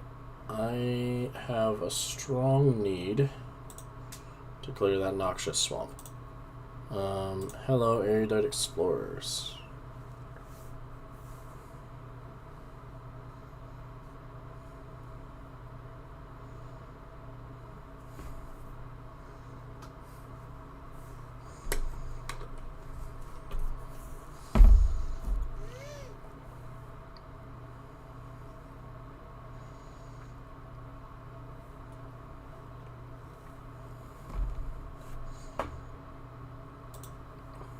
Alright, I can do that. They want to establish an embassy. How lovely of them. Let's get more naval capacity. I need to restrict my consumer goods expenditures. It's too bad I, pissed off the knights and whatnot. Because I really... I didn't mean to do that, really. We have a Deeks on this world. I gotta wonder how and when I got a Deeks. I should probably open up their migration controls. So, Tharbarites have full migration available to them. They can emigrate wherever they would like.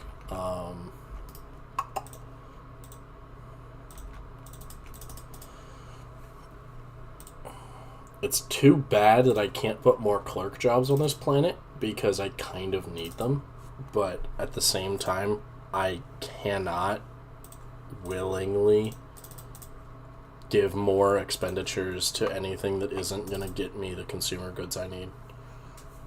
Because right now I'm good on food, I'm good on power and minerals. I'm even fine on alloys, if a little low. I'm biting that bullet with consumer goods. What? We are finally producing unity again. On God.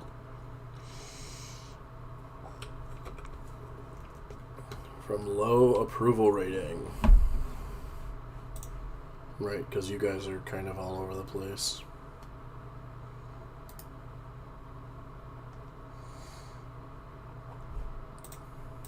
No. Let's see. What else do I have use for this planet? Shite. Right. Sell off food and minerals to buy more consumer goods. You need amenities. Let's grab a gene clinic.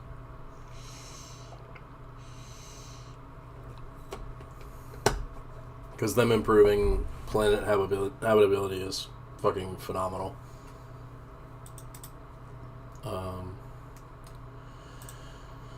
The issue is, I think the Mandacera, they're all pre-sapient, and it's not like I can uplift them. I don't have that tech yet.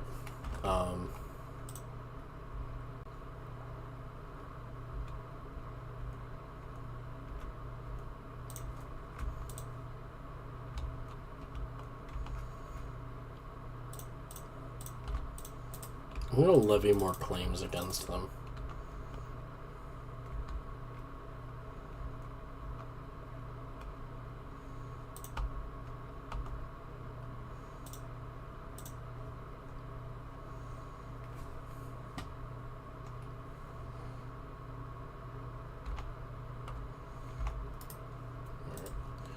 I still need to keep buying consumer goods every month, which is really not helpful. But I can make it work for now.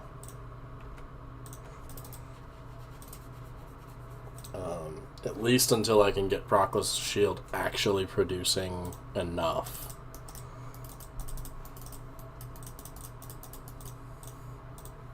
Let's see, for more amenities though, let's build some luxury residences. Because now that my amenities are up, my stability is up, which means that... finally. Alright, you. Agriculture world. Curious.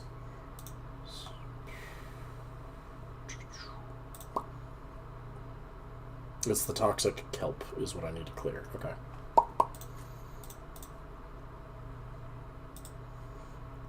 We'll drop superior colonies since I am colonizing. Toss down a precinct house. With any luck, I will get Proclus' Shield to the point where it is producing enough consumer goods for me to be ahead of the curve. I'm getting there. Slowly.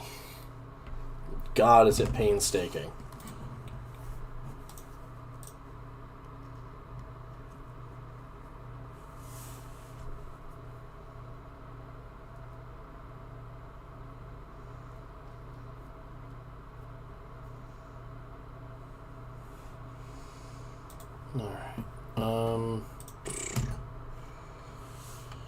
I should clear some of the these out on this planet, just because it would help to have more district availability. But for now, I have other things to worry about.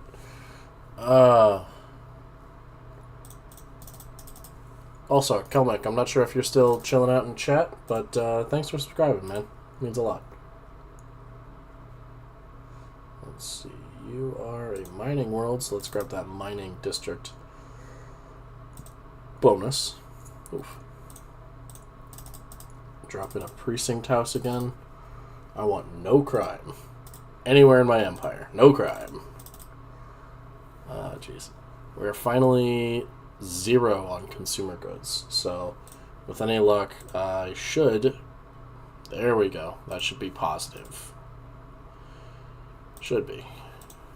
Can't say it'll stay that way.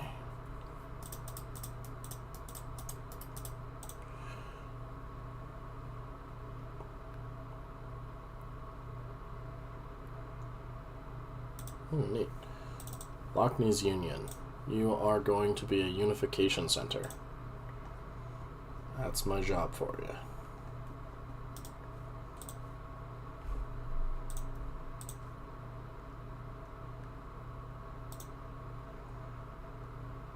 I'll make the Autochthon monument, because that ought to produce some extra unity for me. I can now make Star Fortress. We'll grab space torpedoes.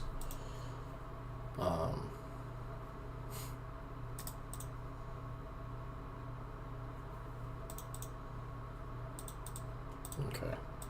You. I would like colonial centralization.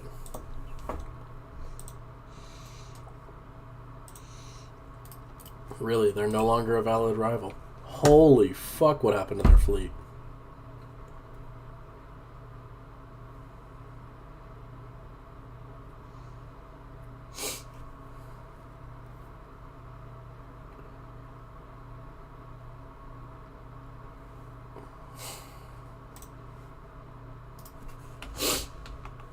What happened to you, dude, bro?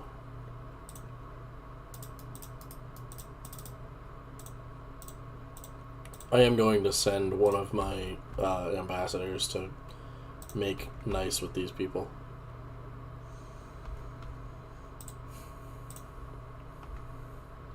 Because I want them to be my friend, even if they don't want me to be their friend.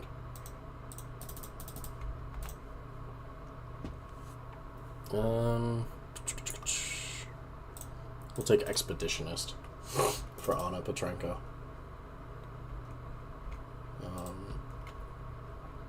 Let's see, how tough is Abavast?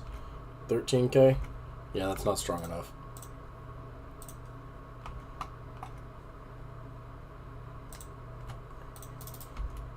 I need to bolster my fleet. Yeah, it was. I'm glad that I managed to rip myself out of the death spiral, but it's still not going well. I like to play a lot wider than this, so being forced to play tall is not great. But, oh well, I'll figure it out. I'm just glad I didn't have to submit to them, because that would have been arguably worse. Because then I would have lost Carathor, Wistral, Chowden, and Thespia, plus anything else they had claims on, and also not have any benefits coming from them. I would be paying them taxes and not seeing anything in return, other than them not trying to kick my shit in. But, me. I need more consumer goods. Why do I always need more consumer goods? I know what it is. It's because I've got the militarized economy set up, but I can't pull myself off the militarized economy because I don't have enough alloys for it.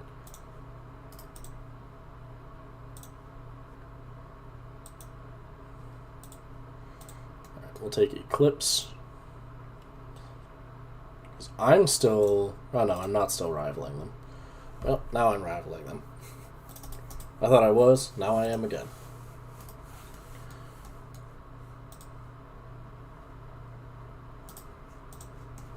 But yeah.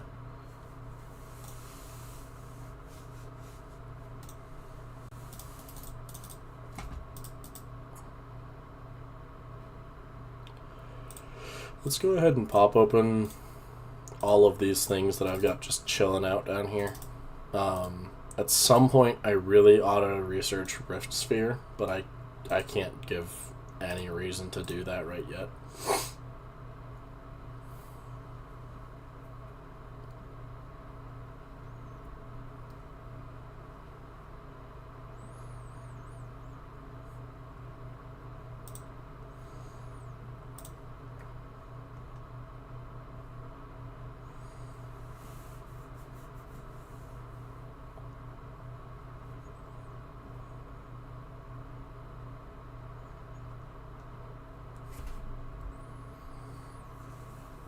I am going to invest rather heavily into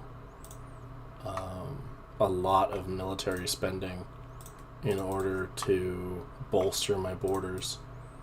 I am really not a fan of the idea that I might get attacked again, and I would much rather strongly restrict them from doing that to me again.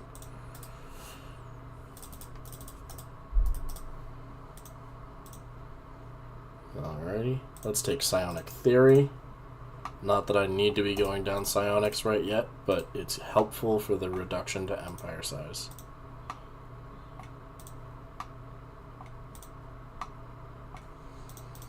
Alright. And then Rundor. Oh, non-aggression pact invitation. Neat. I want to keep an eye on Wistral and Rundor's power, as well as Abavast. So Wistral and Rundor, because they directly neighbor the Pictilling Star Imperium.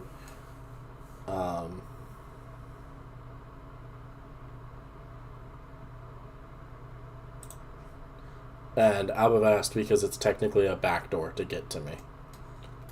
That and the Adix. But given that Abavast is at 19k, I'm less worried about anybody cramming their way through there, except for the Adix, because they've got that 22,000 fleet power. Go after them.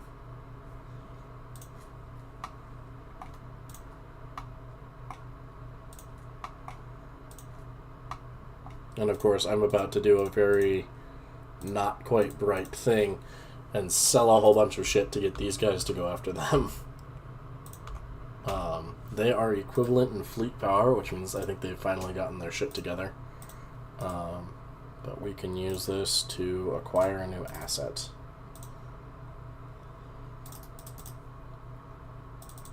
So Wistrel is at 5k, Rundor is at 3k. And I would like to get those much stronger, if I can.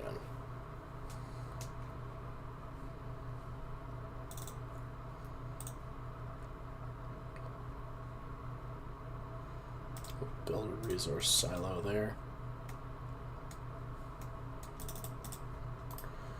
If I could, I would militarize every square inch of my space, but seeing as how that's a little less than readily feasible, I will settle for militarizing almost all of my space. Let's see. Let's grab standardized Corvette patterns so they're cheaper to make. Drop that. Grab impenetrable border. And at some point I need to take the society tech that gets me an extra 2 starbase cap, because I am currently over my capacity, and it's going to start biting me in the ass if I'm not careful.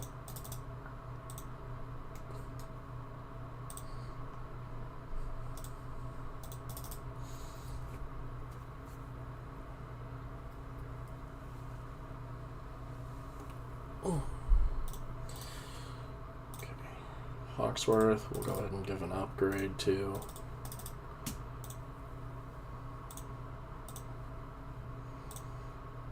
Let's clear out these blockers. Cool. Low amenities. Always a fun thing to see.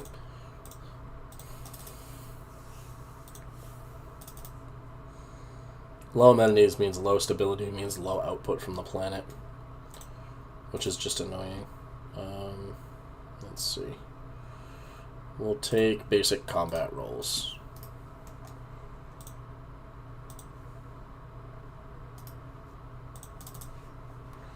I should probably give this a commander.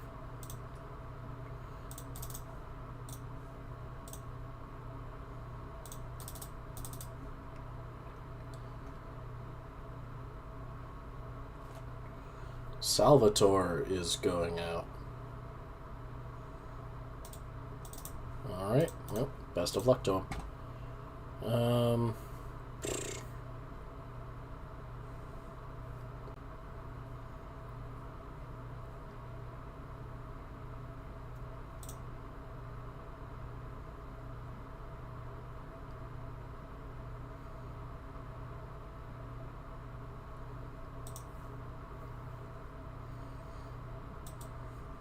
I think you're guaranteed to get somebody killed there.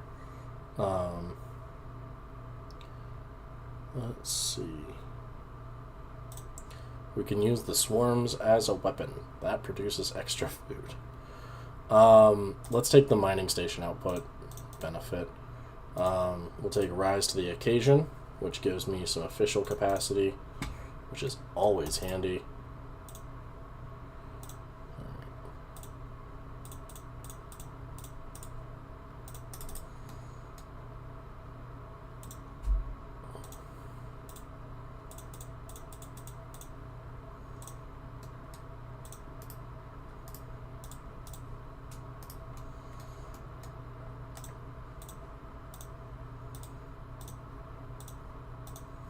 Okay.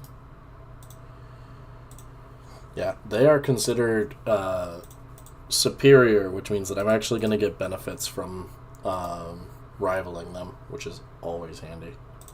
Let's go ahead and acquire another asset.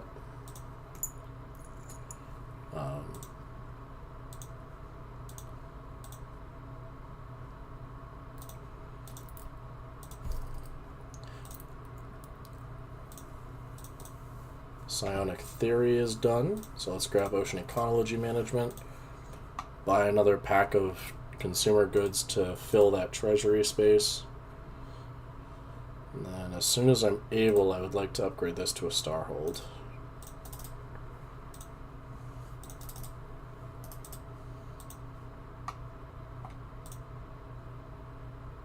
Yeah, that's exactly what I thought was going to happen.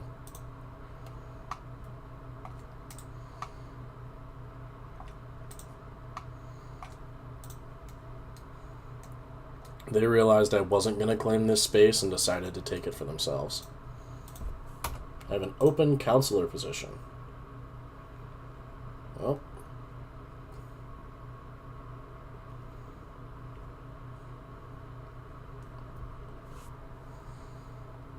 Let's take Miss Sauda Oyinlola. And of course, yes, they laid claim to a whole bunch of my systems because of course they did.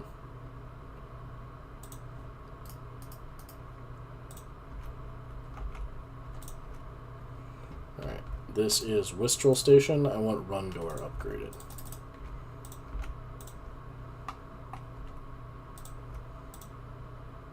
Let's grab anti-gravity engineering.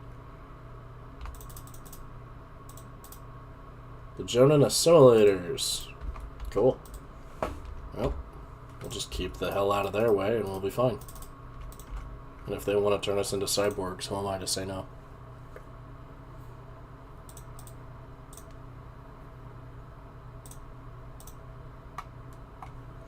I can definitely start selling off about 25 food per month.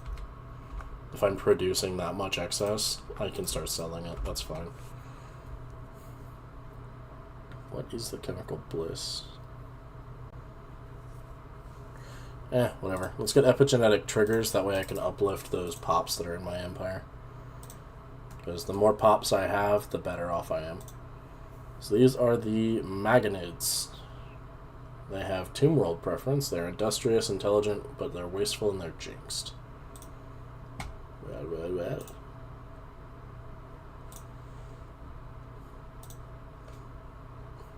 So wait, they are not... they are forbidden from colonizing on their own. Okay.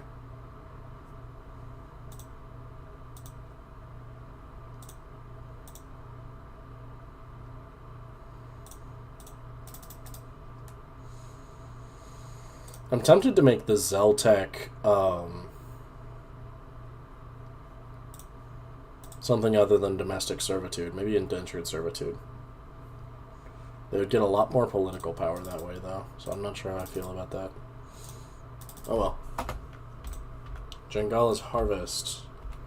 I can clear out that toxic kelp now. And, you know, a couple of the other blockers while I'm at it.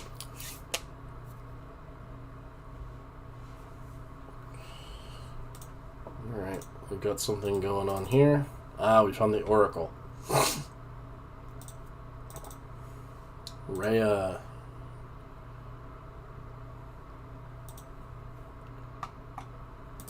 I'd like to make more of the Order's Denizen. And we will give them more research labs.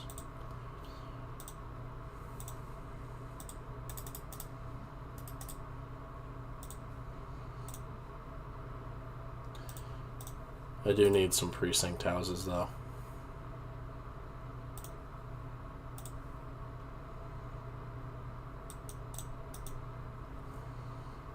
So, as soon as I've got the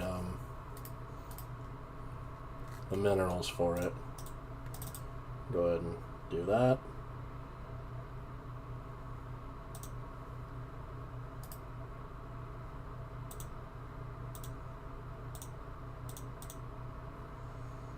Where is the accommodator?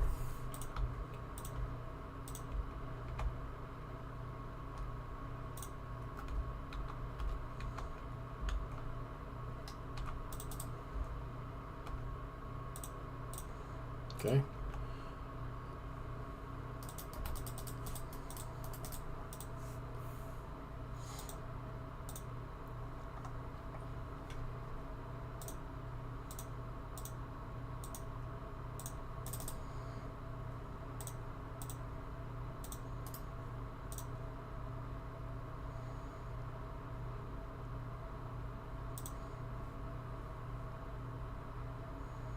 So this is the Oracle.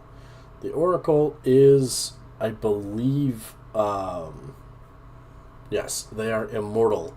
So whichever planet I stick them on is essentially just going to be endlessly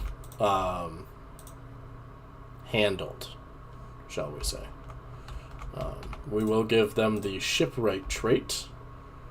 They are an urbanist, which means that they have much to say. I think I'm going to put them in charge of a sector, though, rather than in charge of a specific planet. It gives a lesser effect, but it's very useful for getting benefits out of her. So essentially, she will forever be present in the system. And now, would you look at that, we are up on consumer goods. Hell yeah.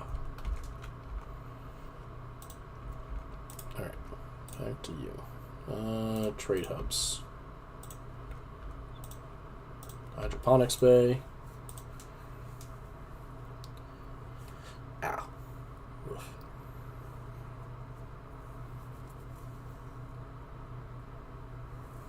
Cool, we found a rebel. How neat.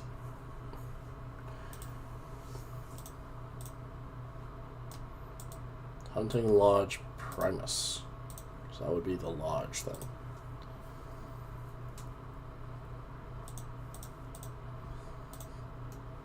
Apparently, the Jonah simulators came from the Pictling Star Imperium, which is very funny to me.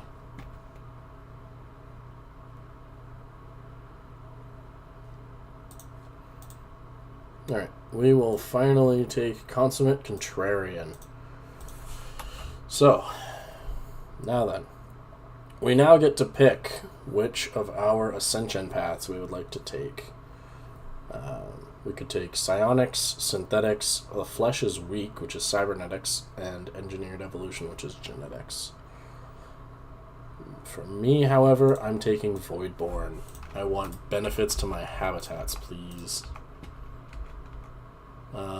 Let's take dangerous wildlife removal, and we will uplift the Mandasura into a fully sapient species.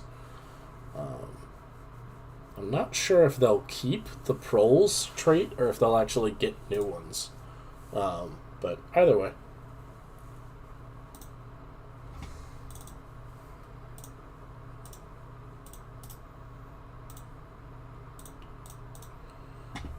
We can go ahead and clear some crap off this planet. And I could actually pop Mastery of Nature on Stonehead. Let's see, if Jangla's Harvest is ready, then it's time for me to do Mastery of Nature on it. And finally, we'll do the same on Hawksworth.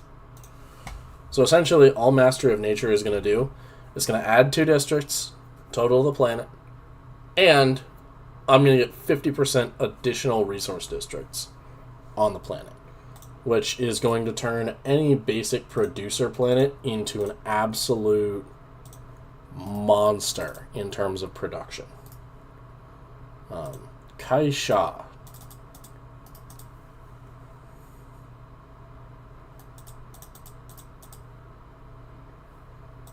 Okay.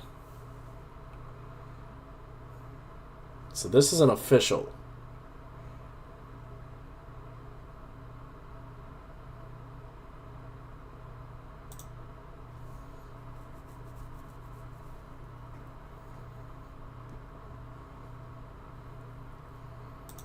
I have never seen Kaisha before,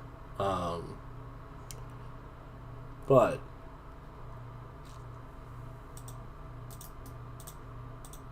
sure, we'll take her. All right.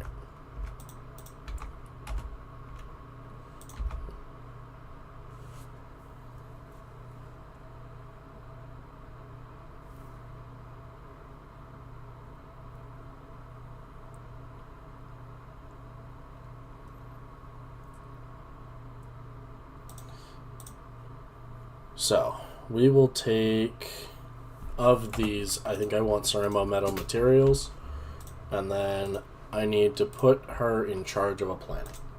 Let's give you Mining Rush. So, once I get her on the council, she will be very helpful.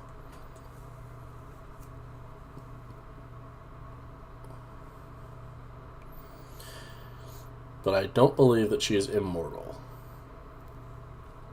Which means at some point she will die and I will lose her.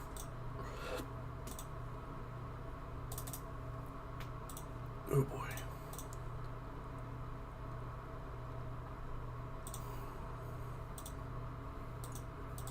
So, ideally, the next step is I want to pop Impenetrable Border when it's ready in about a year. And I need to put this poor woman to work. So we'll put her to work on Proclus's shield for now, and then we'll elevate her to a member of the council sooner than later.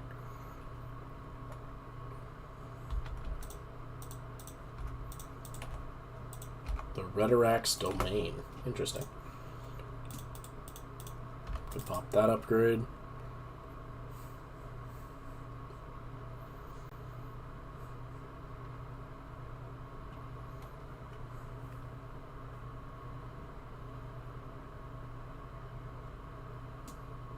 Whoa.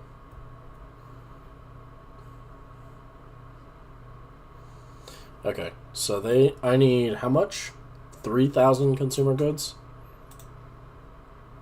Maybe I could buy that.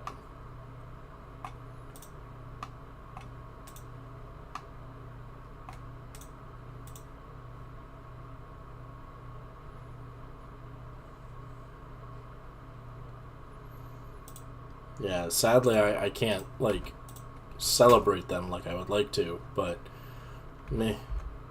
Let's take Rift Sphere. It'll be done in about 4 years, but that's enough time. Miss Moignet. Right, you are an army commander.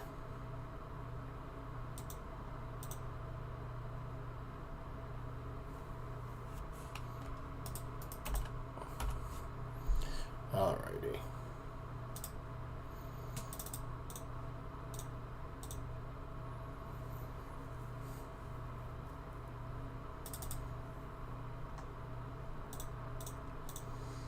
Okay. Once I'm actually going to switch Hawksworth over to a mining world once she's done getting her Mastery of Nature complete. Do that, and then we'll hit Expand the Council, and that will be ready in, what is that, 10 or so years? Let's take Mineral Cutting Beams, which gives me more mining station output.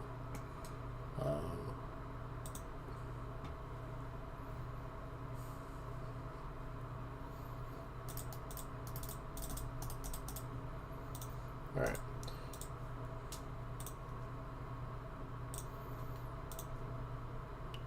Let's take the Engineer trait and the Tuner trait for 2 separate leaders. And then I'm going to focus a whole bunch of money into border control.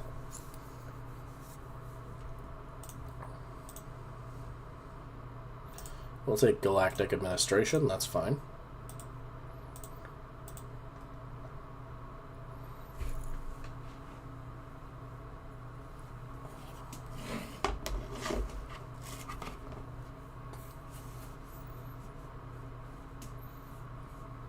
Alright, see you, man. Have a good one.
I don't have a need for a caravan cruiser.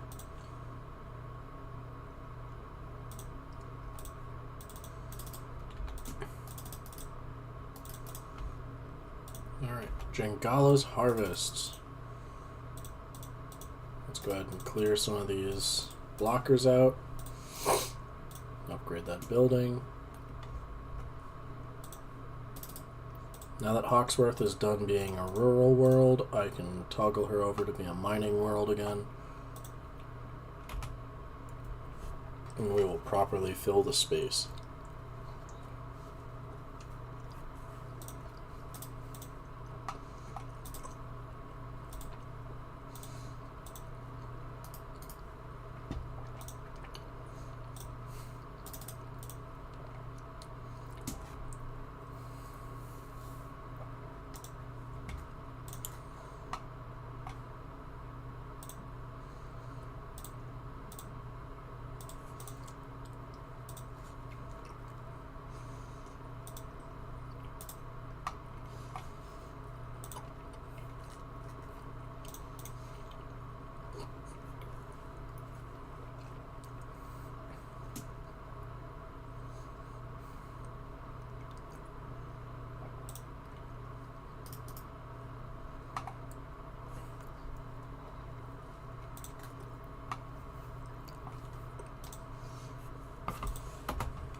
Alrighty.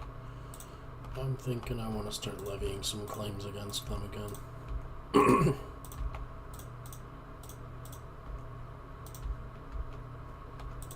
I have the influence, I might as well spend it.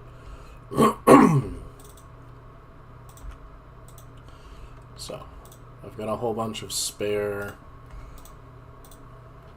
minerals and such.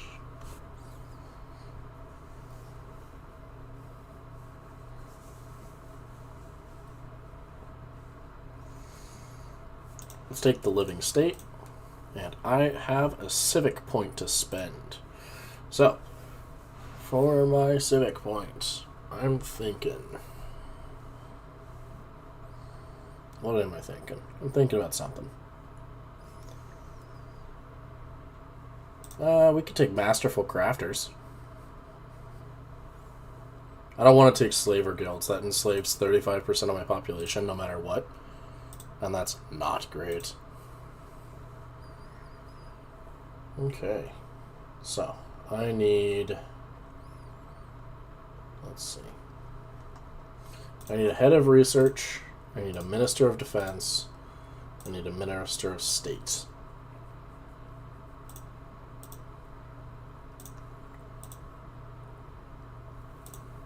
Okay. And then sooner than later, we will expand the council here in about 30 months, and we will be able to put another person on the council.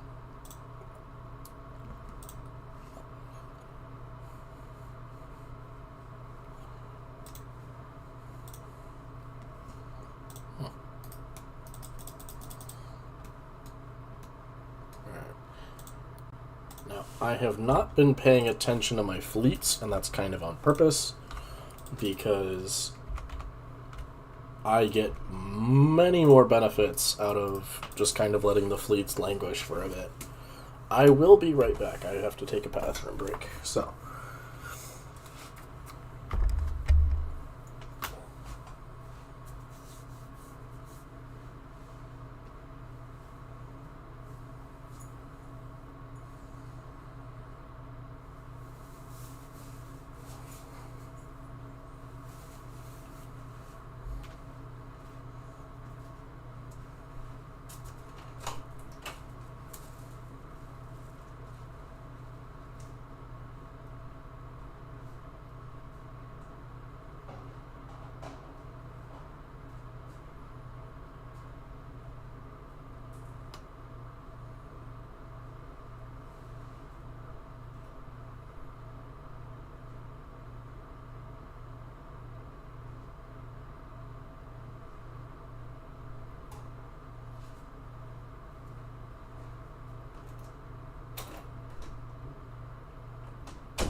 cord.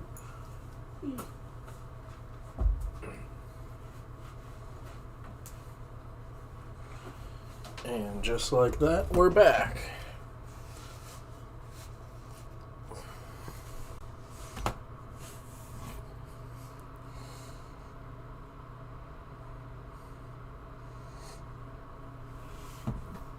Alrighty.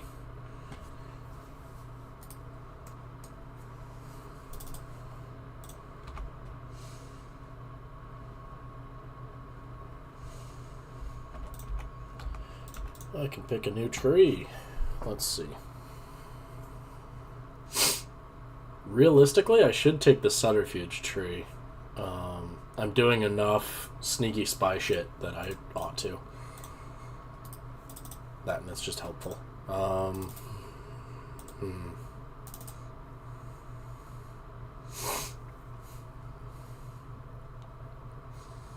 Let's go ahead and acquire another asset. We're already improving relations with these guys, so we'll leave that be. Do we have any other people that I might want to make friends with?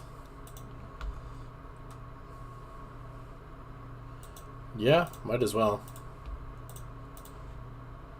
What about you? Yeah.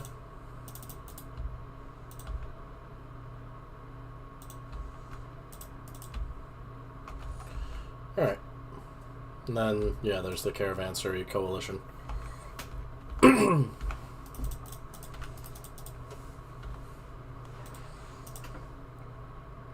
It's too bad I can't, like, send somebody to make nice with the raiders. I think that would be cool. But, oh well.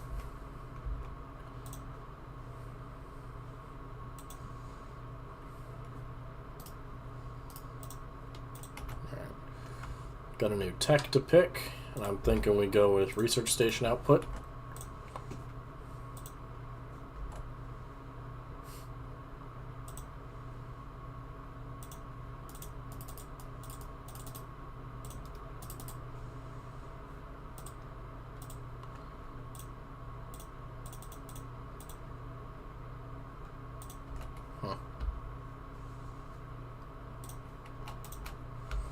Oh well. Yeah, let's burn a physics insight. Fuck it. Never hurts. We'll go ahead and reinforce the fleet.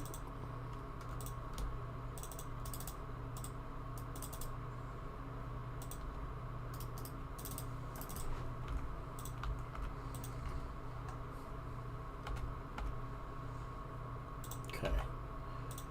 Ideally,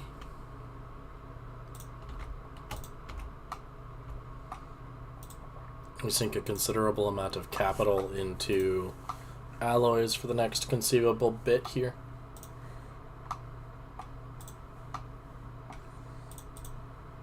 And we pop some upgrades on these boys.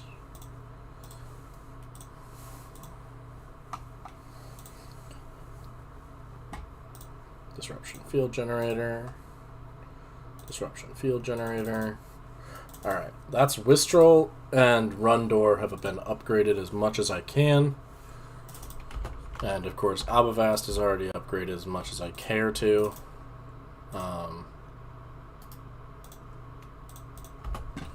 Okay, next up,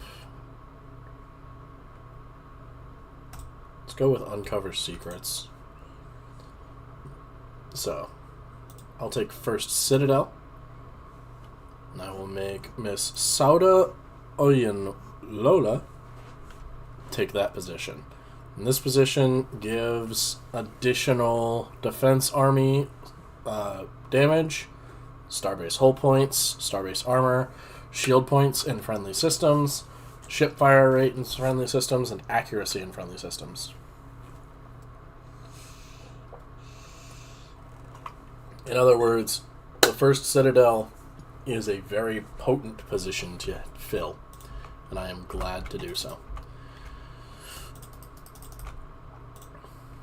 I do need to make sure that I keep these defense platforms in good condition, because Lord knows I need them. I'm about to essentially artificially inflate the amount of power present within my empire by just filling these star bases chock full of defense platforms.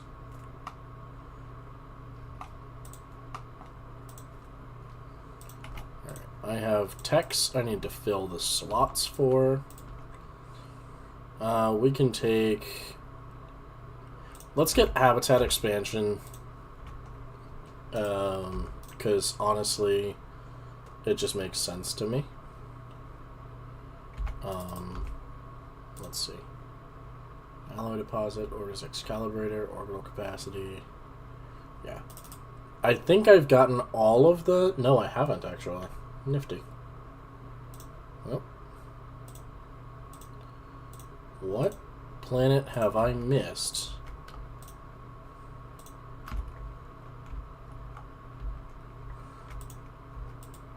Any minor orbitals? No.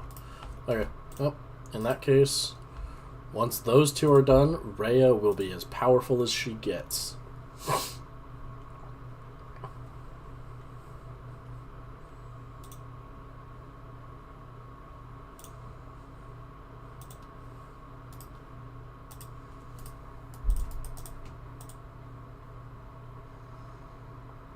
I can put a lot of people to work here as squires, which is very helpful.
Hell yeah.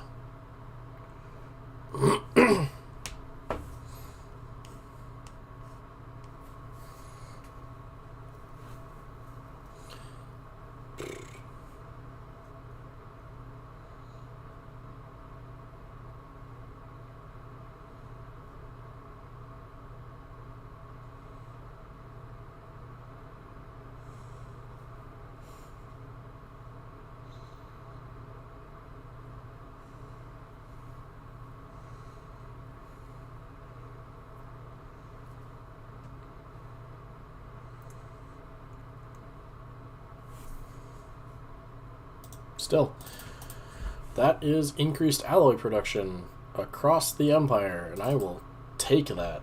Hell yeah.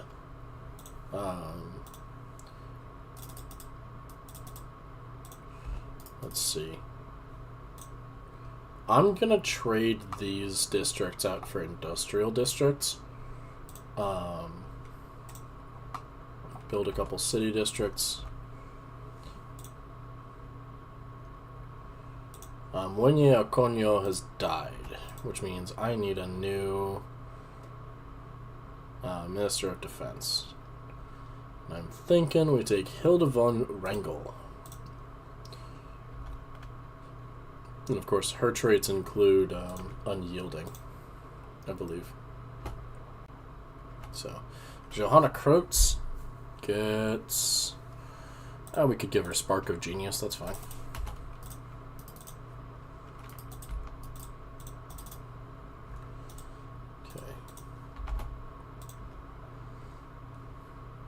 Yes, unyielding, which gives additional ship hull points, but leads to them not disengaging as often.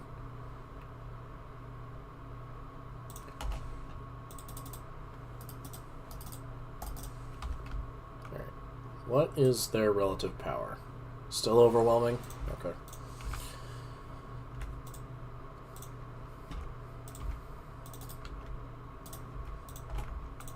Cool. Do believe it's time for us to figure out terraforming.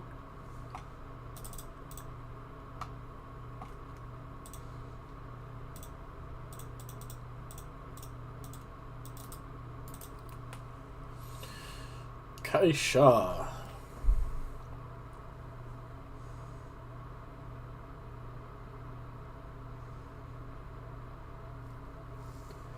Yeesh.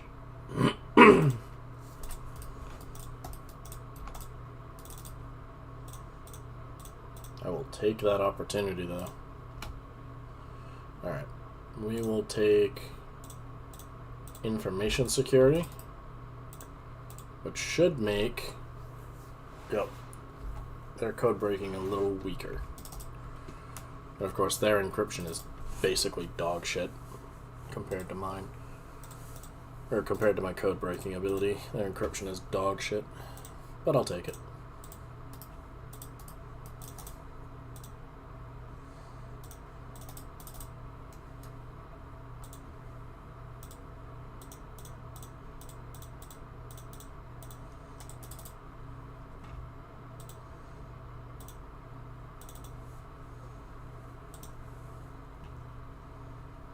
Oh, okay.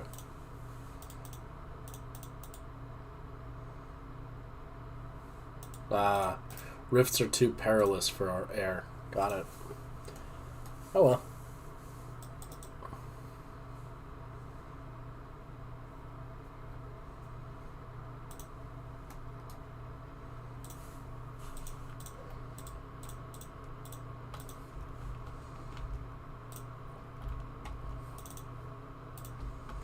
So for Lockney's Union. Jeez. So Anna has died, which means that Johanna Kreutz takes the position of High Shield.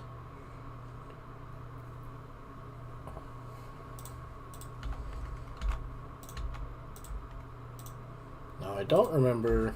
Yeah, she gets pulled out of working the she gets pulled out of working any position she was on. And this is Robert Dubois is our new heir. He is actually a half decent leader. He's a military commander. Of course, I don't need a military commander right now, but I can find him a spot.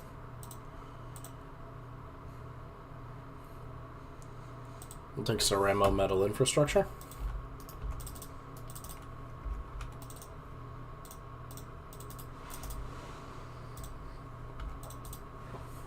And I need to do more work on Proclus's shield.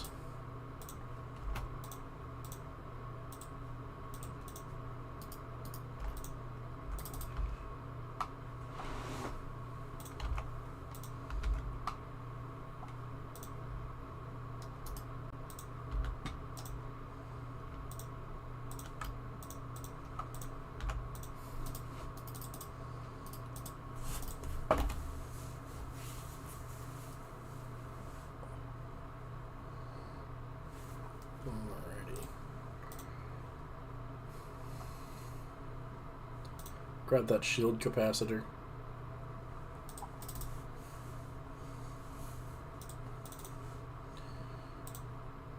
We can make Aquilia a shipyard.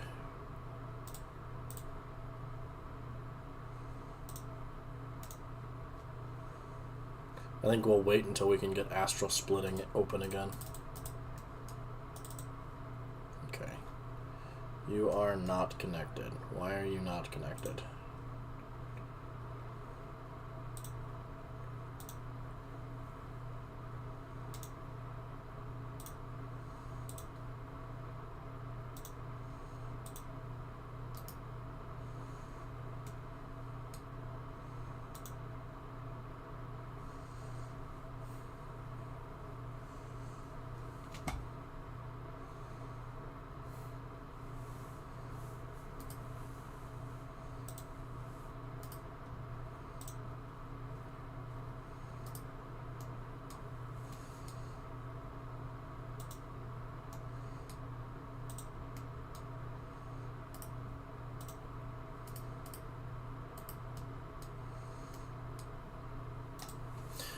I have a couple unspent trait points, so let's go ahead and bother with that.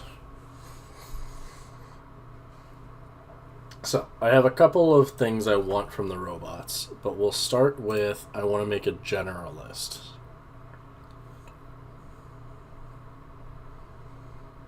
We can go with bulky for efficient processors.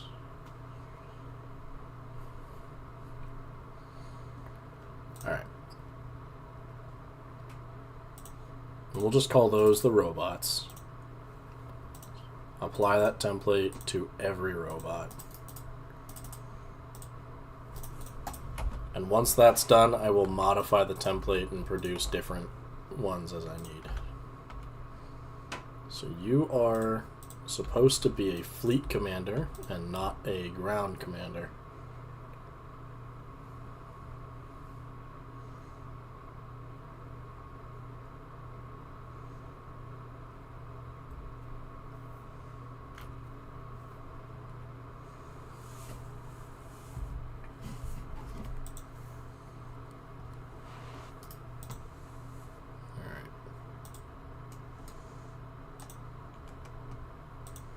Oh, they've gone to war. That's going to be fun to watch. Well, they want a migration treaty. Sure. Coprolite. Ain't that a nifty fucking word to use. Alright. Athenian.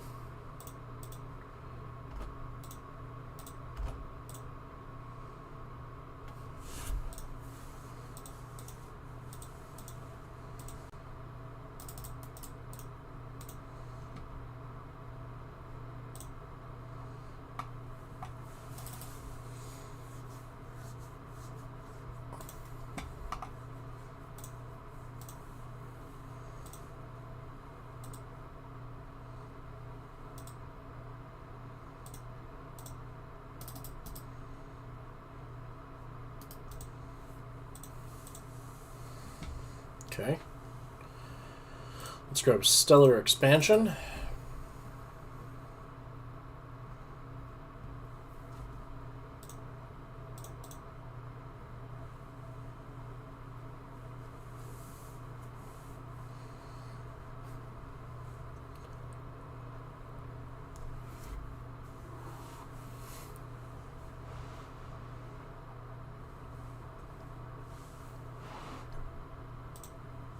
Let's examine one of the creatures that's in the rift with us.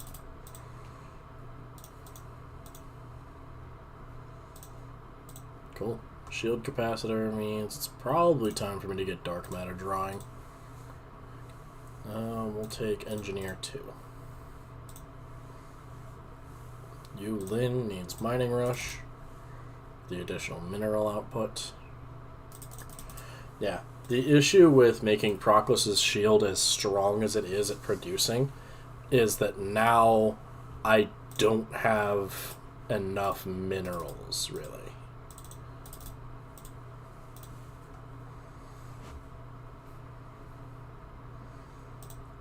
I should also change the species for, or the rates for robots.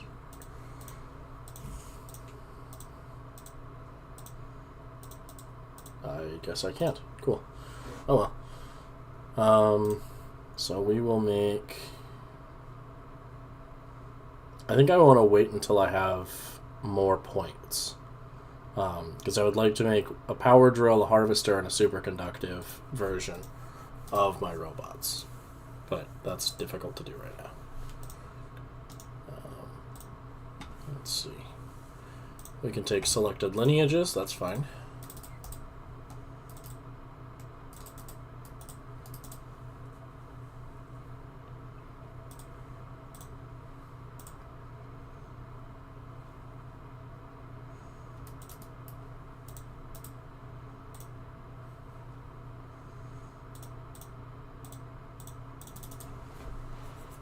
Okay, and I need to get rid of these agriculture districts.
Alright.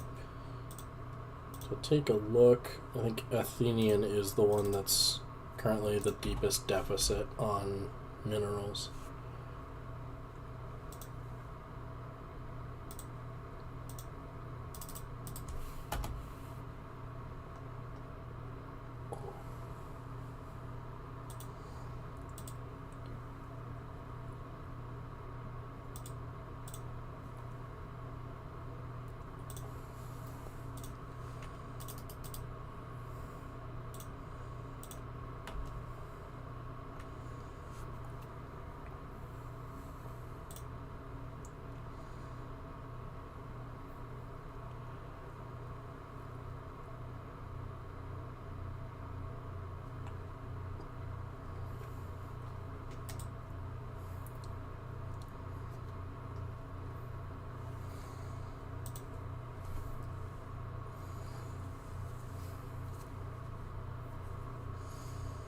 Let's see, I have 1,500 diplomatic weight.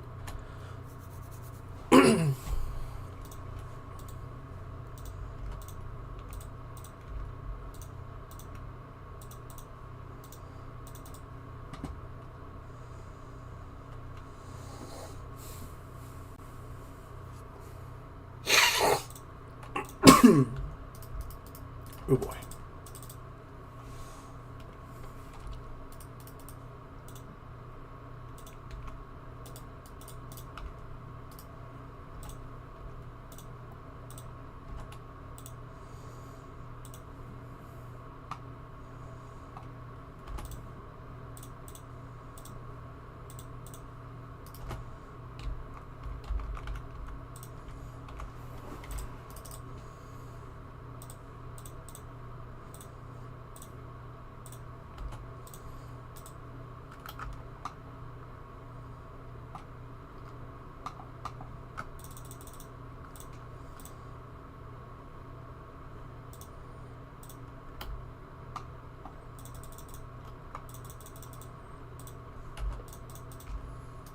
Okay.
Oh boy.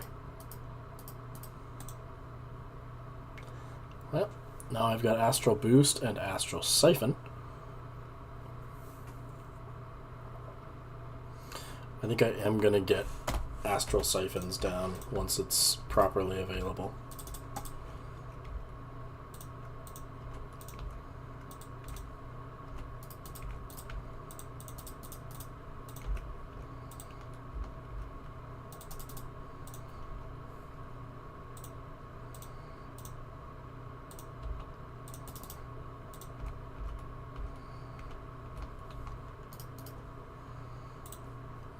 And just to track how strong these stations are, Wistral Station is officially at 32,000 fleet power. And as a reminder, it's only got 9 defense platforms. Let's round that out to an even 10.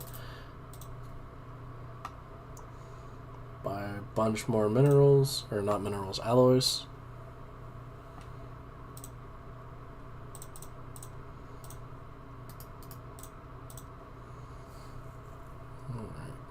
Give Johanna Charisma 2. We'll take orbital rings, because that's exceptionally useful.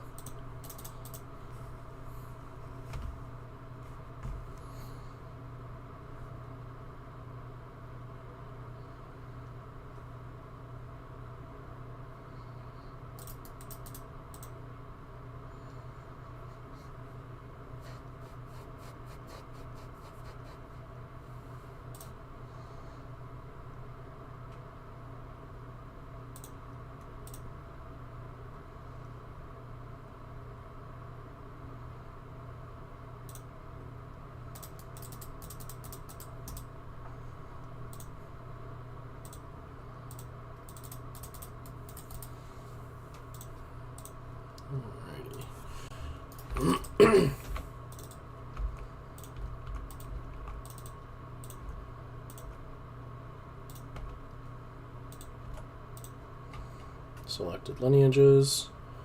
Let's grab interstellar campaigns, because it means more war exhaustion reduction. Hello, Juven Corporation.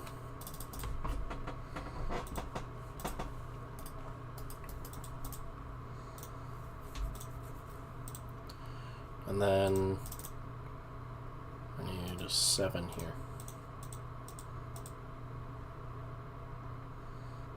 Okay.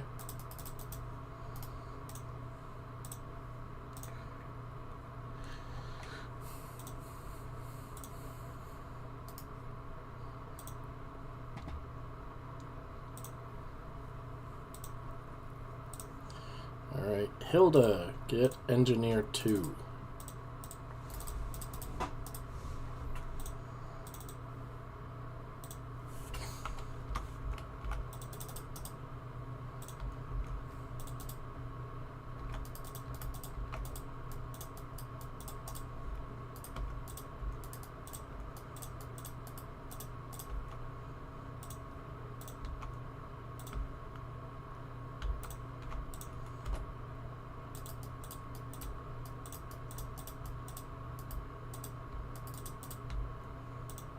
No, buddy. No.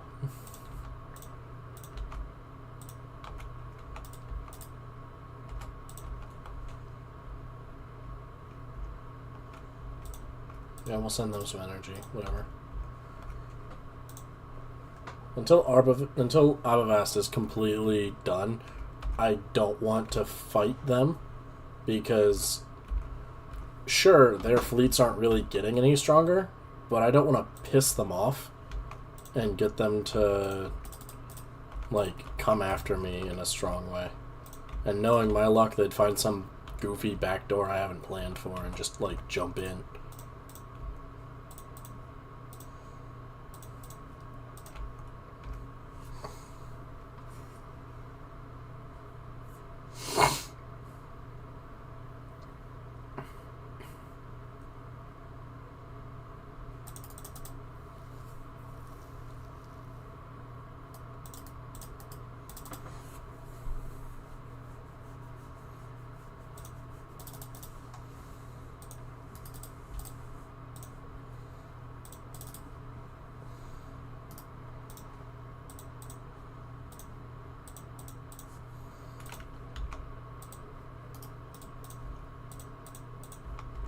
I kind of wonder just how many other empires are considered,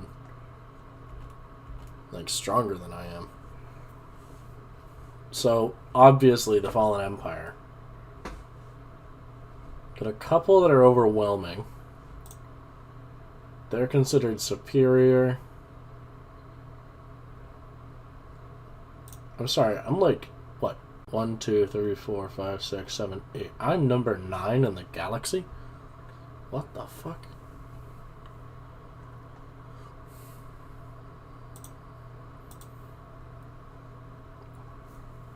Dude. Hell yeah. Who are you at war with? Still at war with the Burning Star Imperium, huh?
grab a detection array.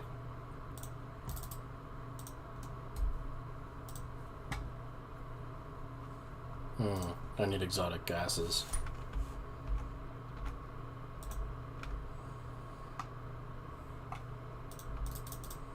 Apparently some of my pops are producing exotic gases.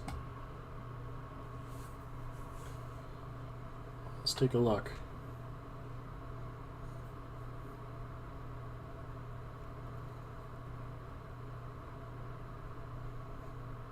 Ah, these ones are. The Zerite.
Yep.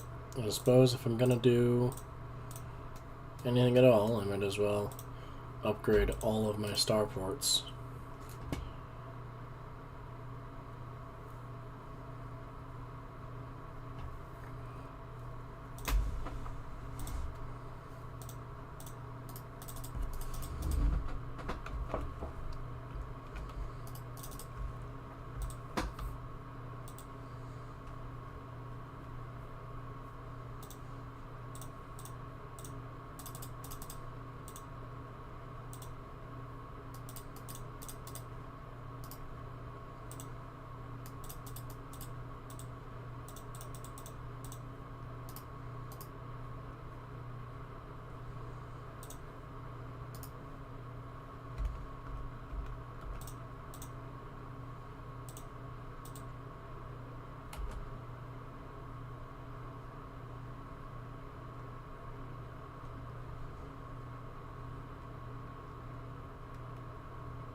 Sorry if I'm not talking too much. There's just not much to talk about. It's doing a lot of the legwork of getting defenses built up everywhere so that if I get attacked at all, I have a response. Because I'm not so much worried about like a hostile... I'm not worried about making a fleet that'll be able to go into the enemy's space. I'm much more concerned about the fact that I need to produce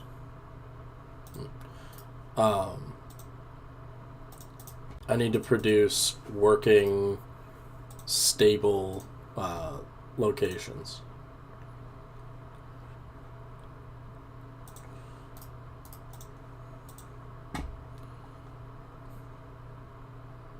Take more gene mod points.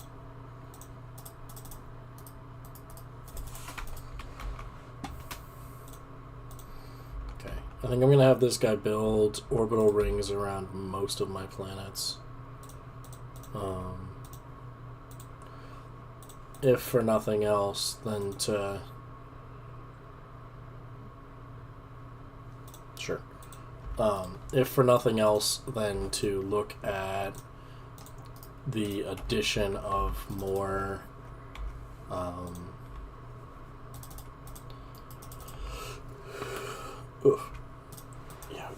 the addition of more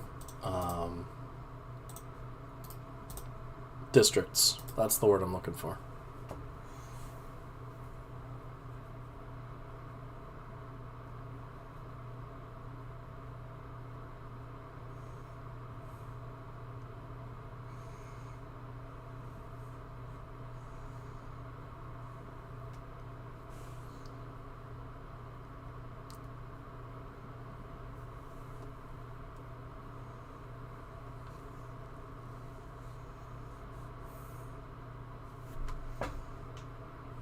Alright.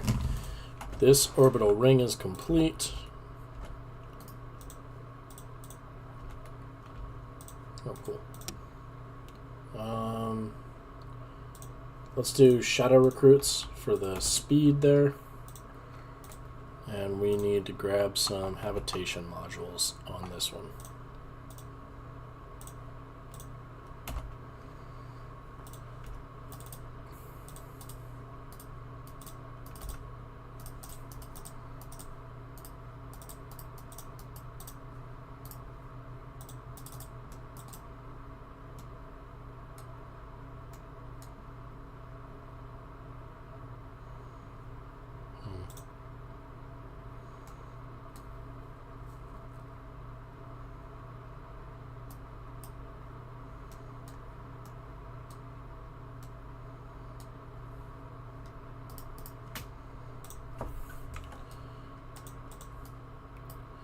In any case,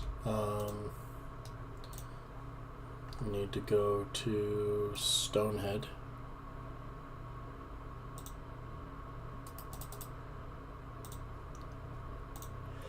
Whoa! Scheiße.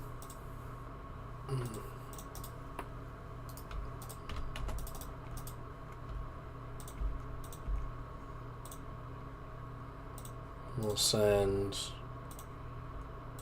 I'm missing out on some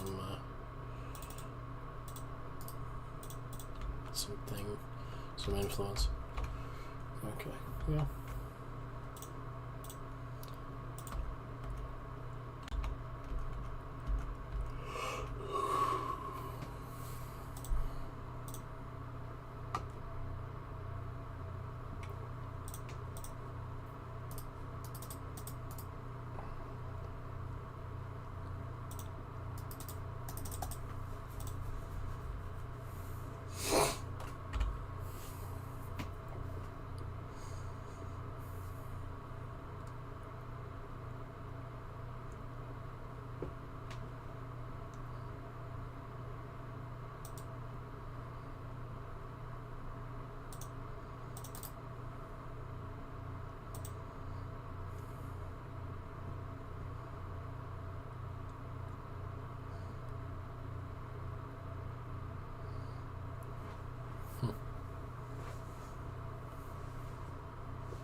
take the research complexes.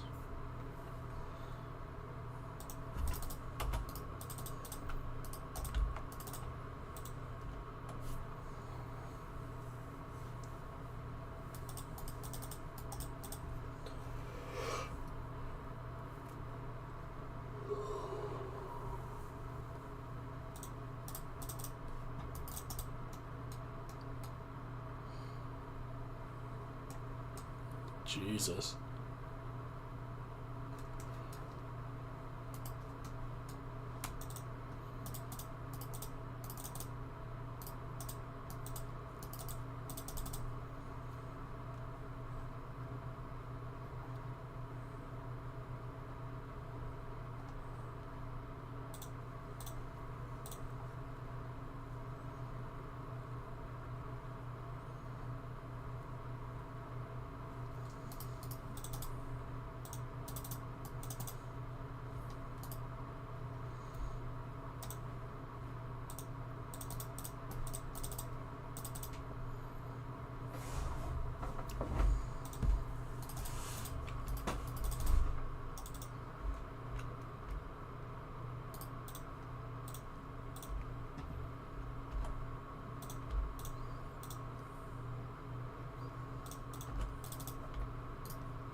New tech.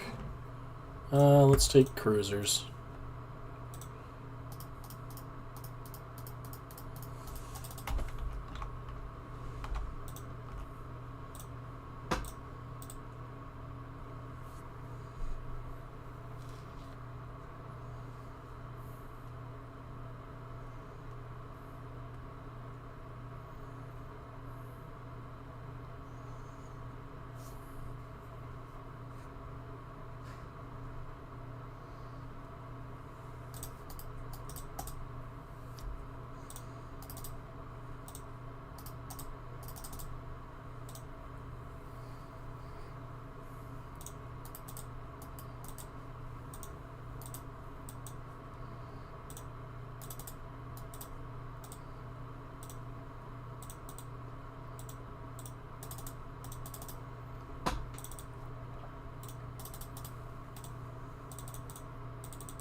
This is Sauda Uniola. We'll take the strategist job for her.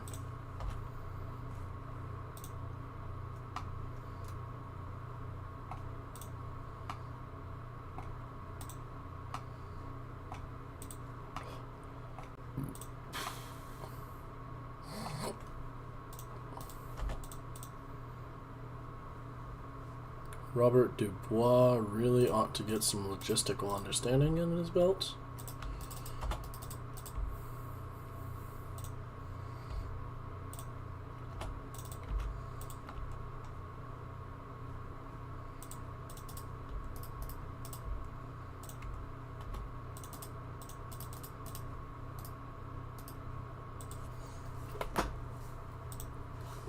Alrighty, we've gotten more gene modification points. Let's do Doctrine Space Combat.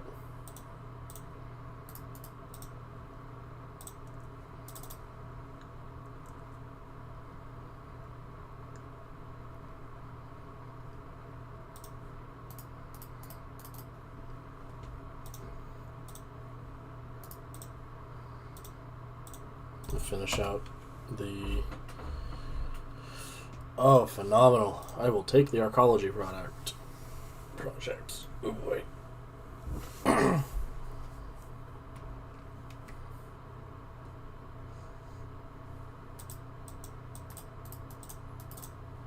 Okay.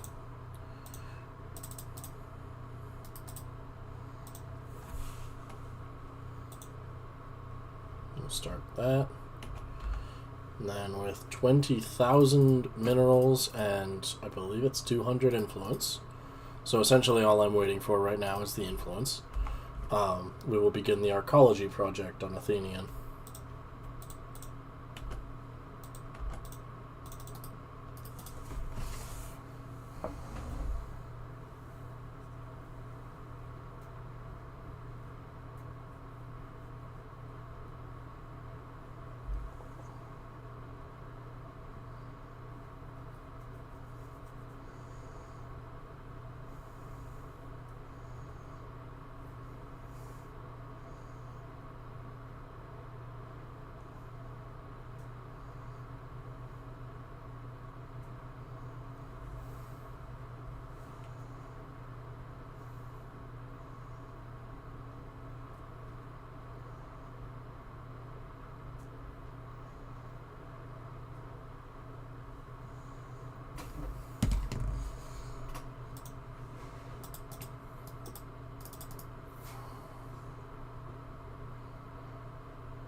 I hate that burning things is just the option that they stick you with constantly in the garden.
Let's take Xeno Diplomacy.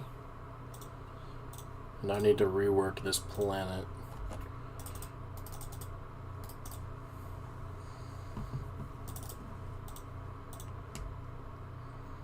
Let's take the Citadel.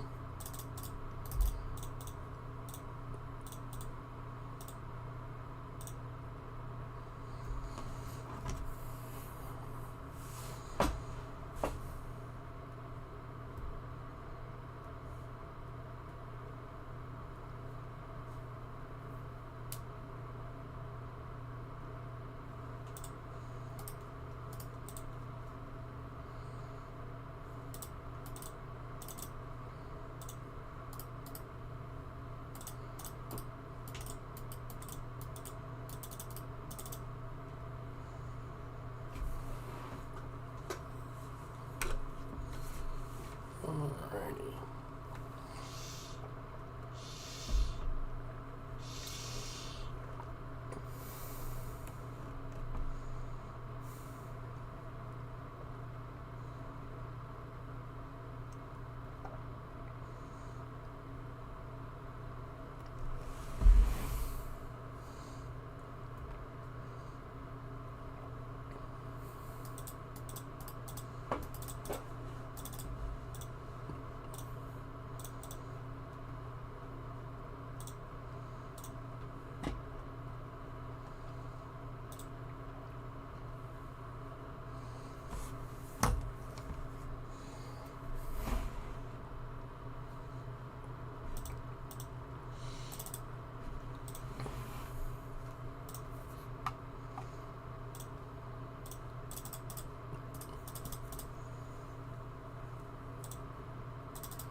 Johanna Kreutz can become a statistician.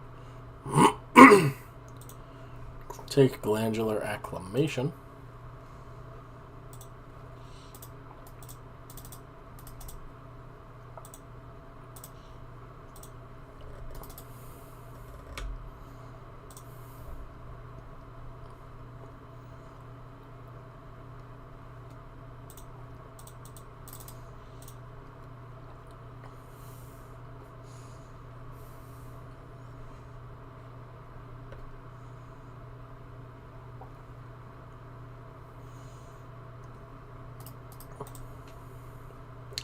This is Hilda von Wrangel, and she is an admiral.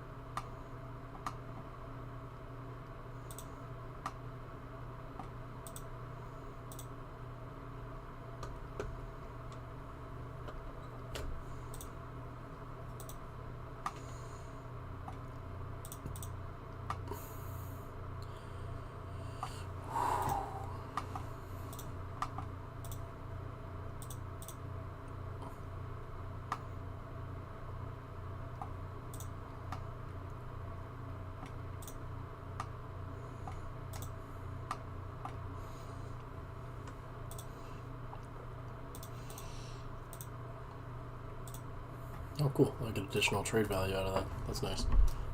Soon I will have the Arcology project, and we will turn Athenian into an entire city as a planet.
Alright.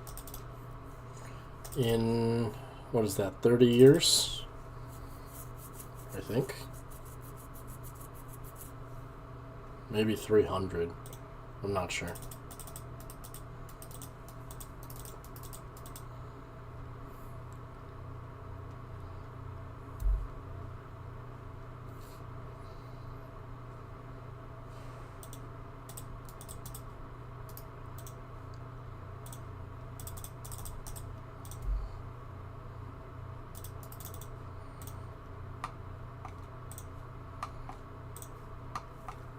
And given the fact that I more or less liquidated the treasury in order to do that, I am in,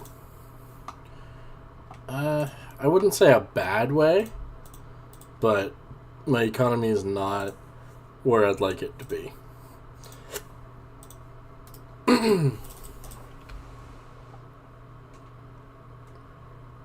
So let's see, about 3,400.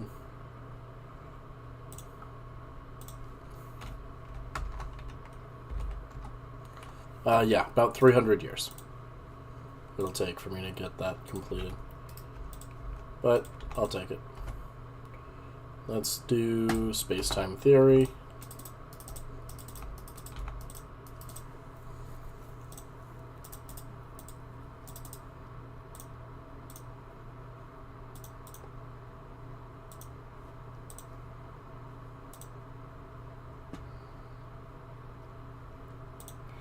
I think I need to adopt the prosperity tradition.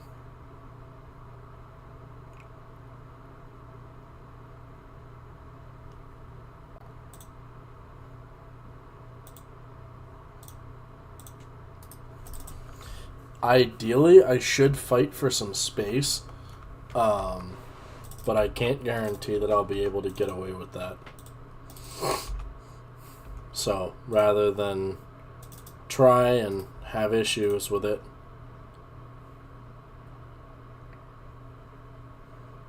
I would much rather focus my efforts in bettering my empire.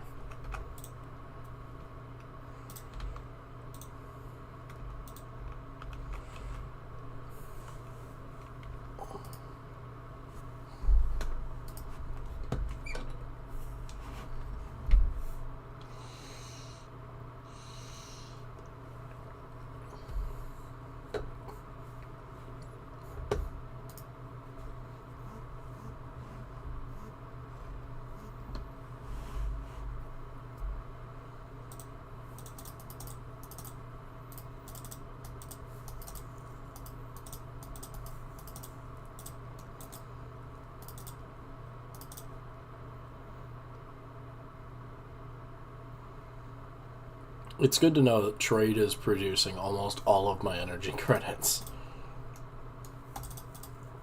All of the profit I'm getting anyway.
Alrighty. Yulin can get a job. I'm thinking probably statistician. Get some extra research speed stacking. As for society research, let's do galactic campaigns.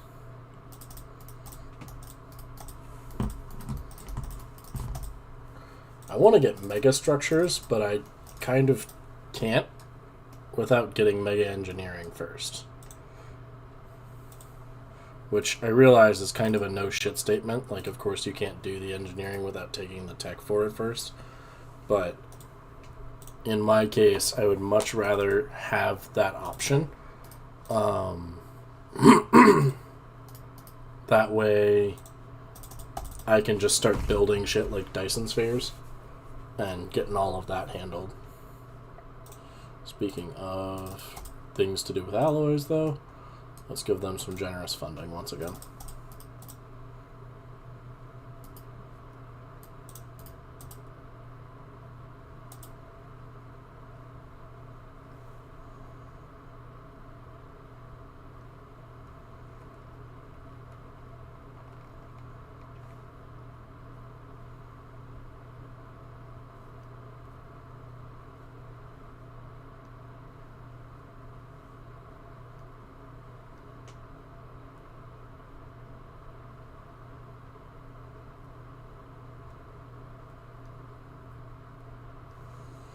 Alrighty. Apparently the Pictling are debating going to war with me again. Which is kind of funny, because, like, hell will I let them?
Oh.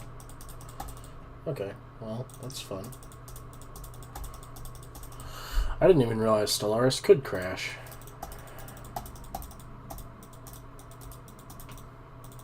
Oh, let's boot her back up.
Alrighty, and we're back.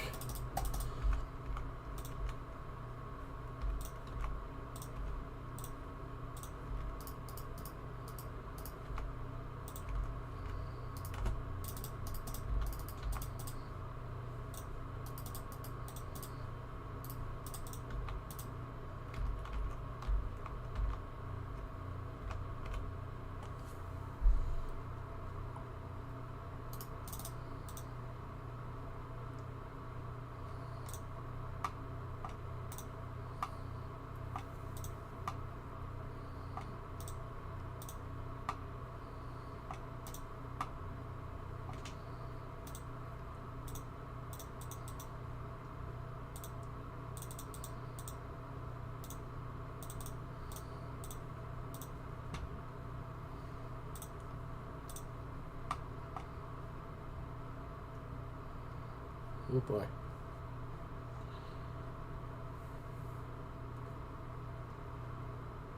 And they are going to try and give it a run for their money, aren't they?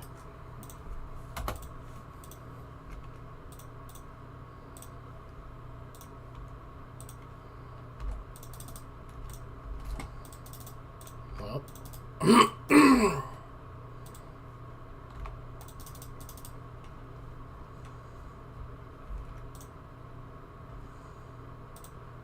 I suppose let them come.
Big stretch.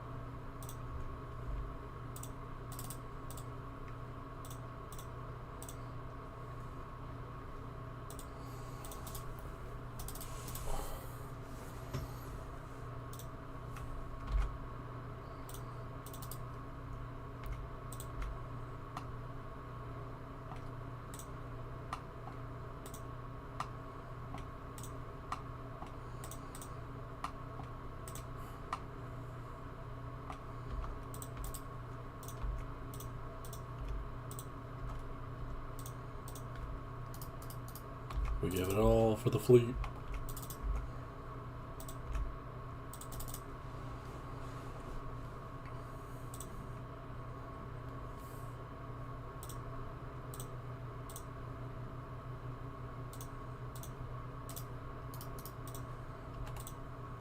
Okay.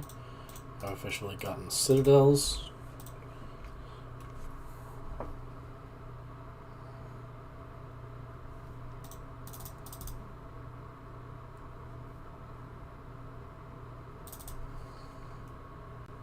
Something tells me they're going to go directly for Rundor.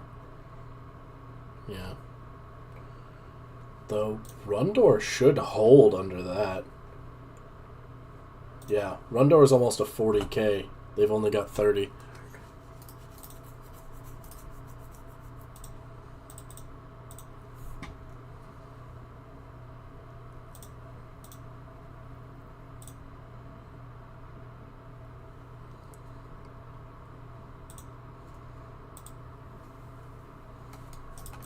Jesus.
Alright, well.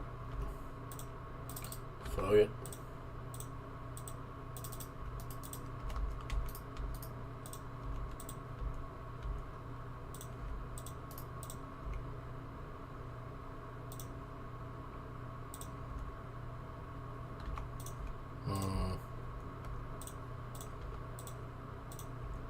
Yeah, they left me with the Lockneys Union and took the rest of my space.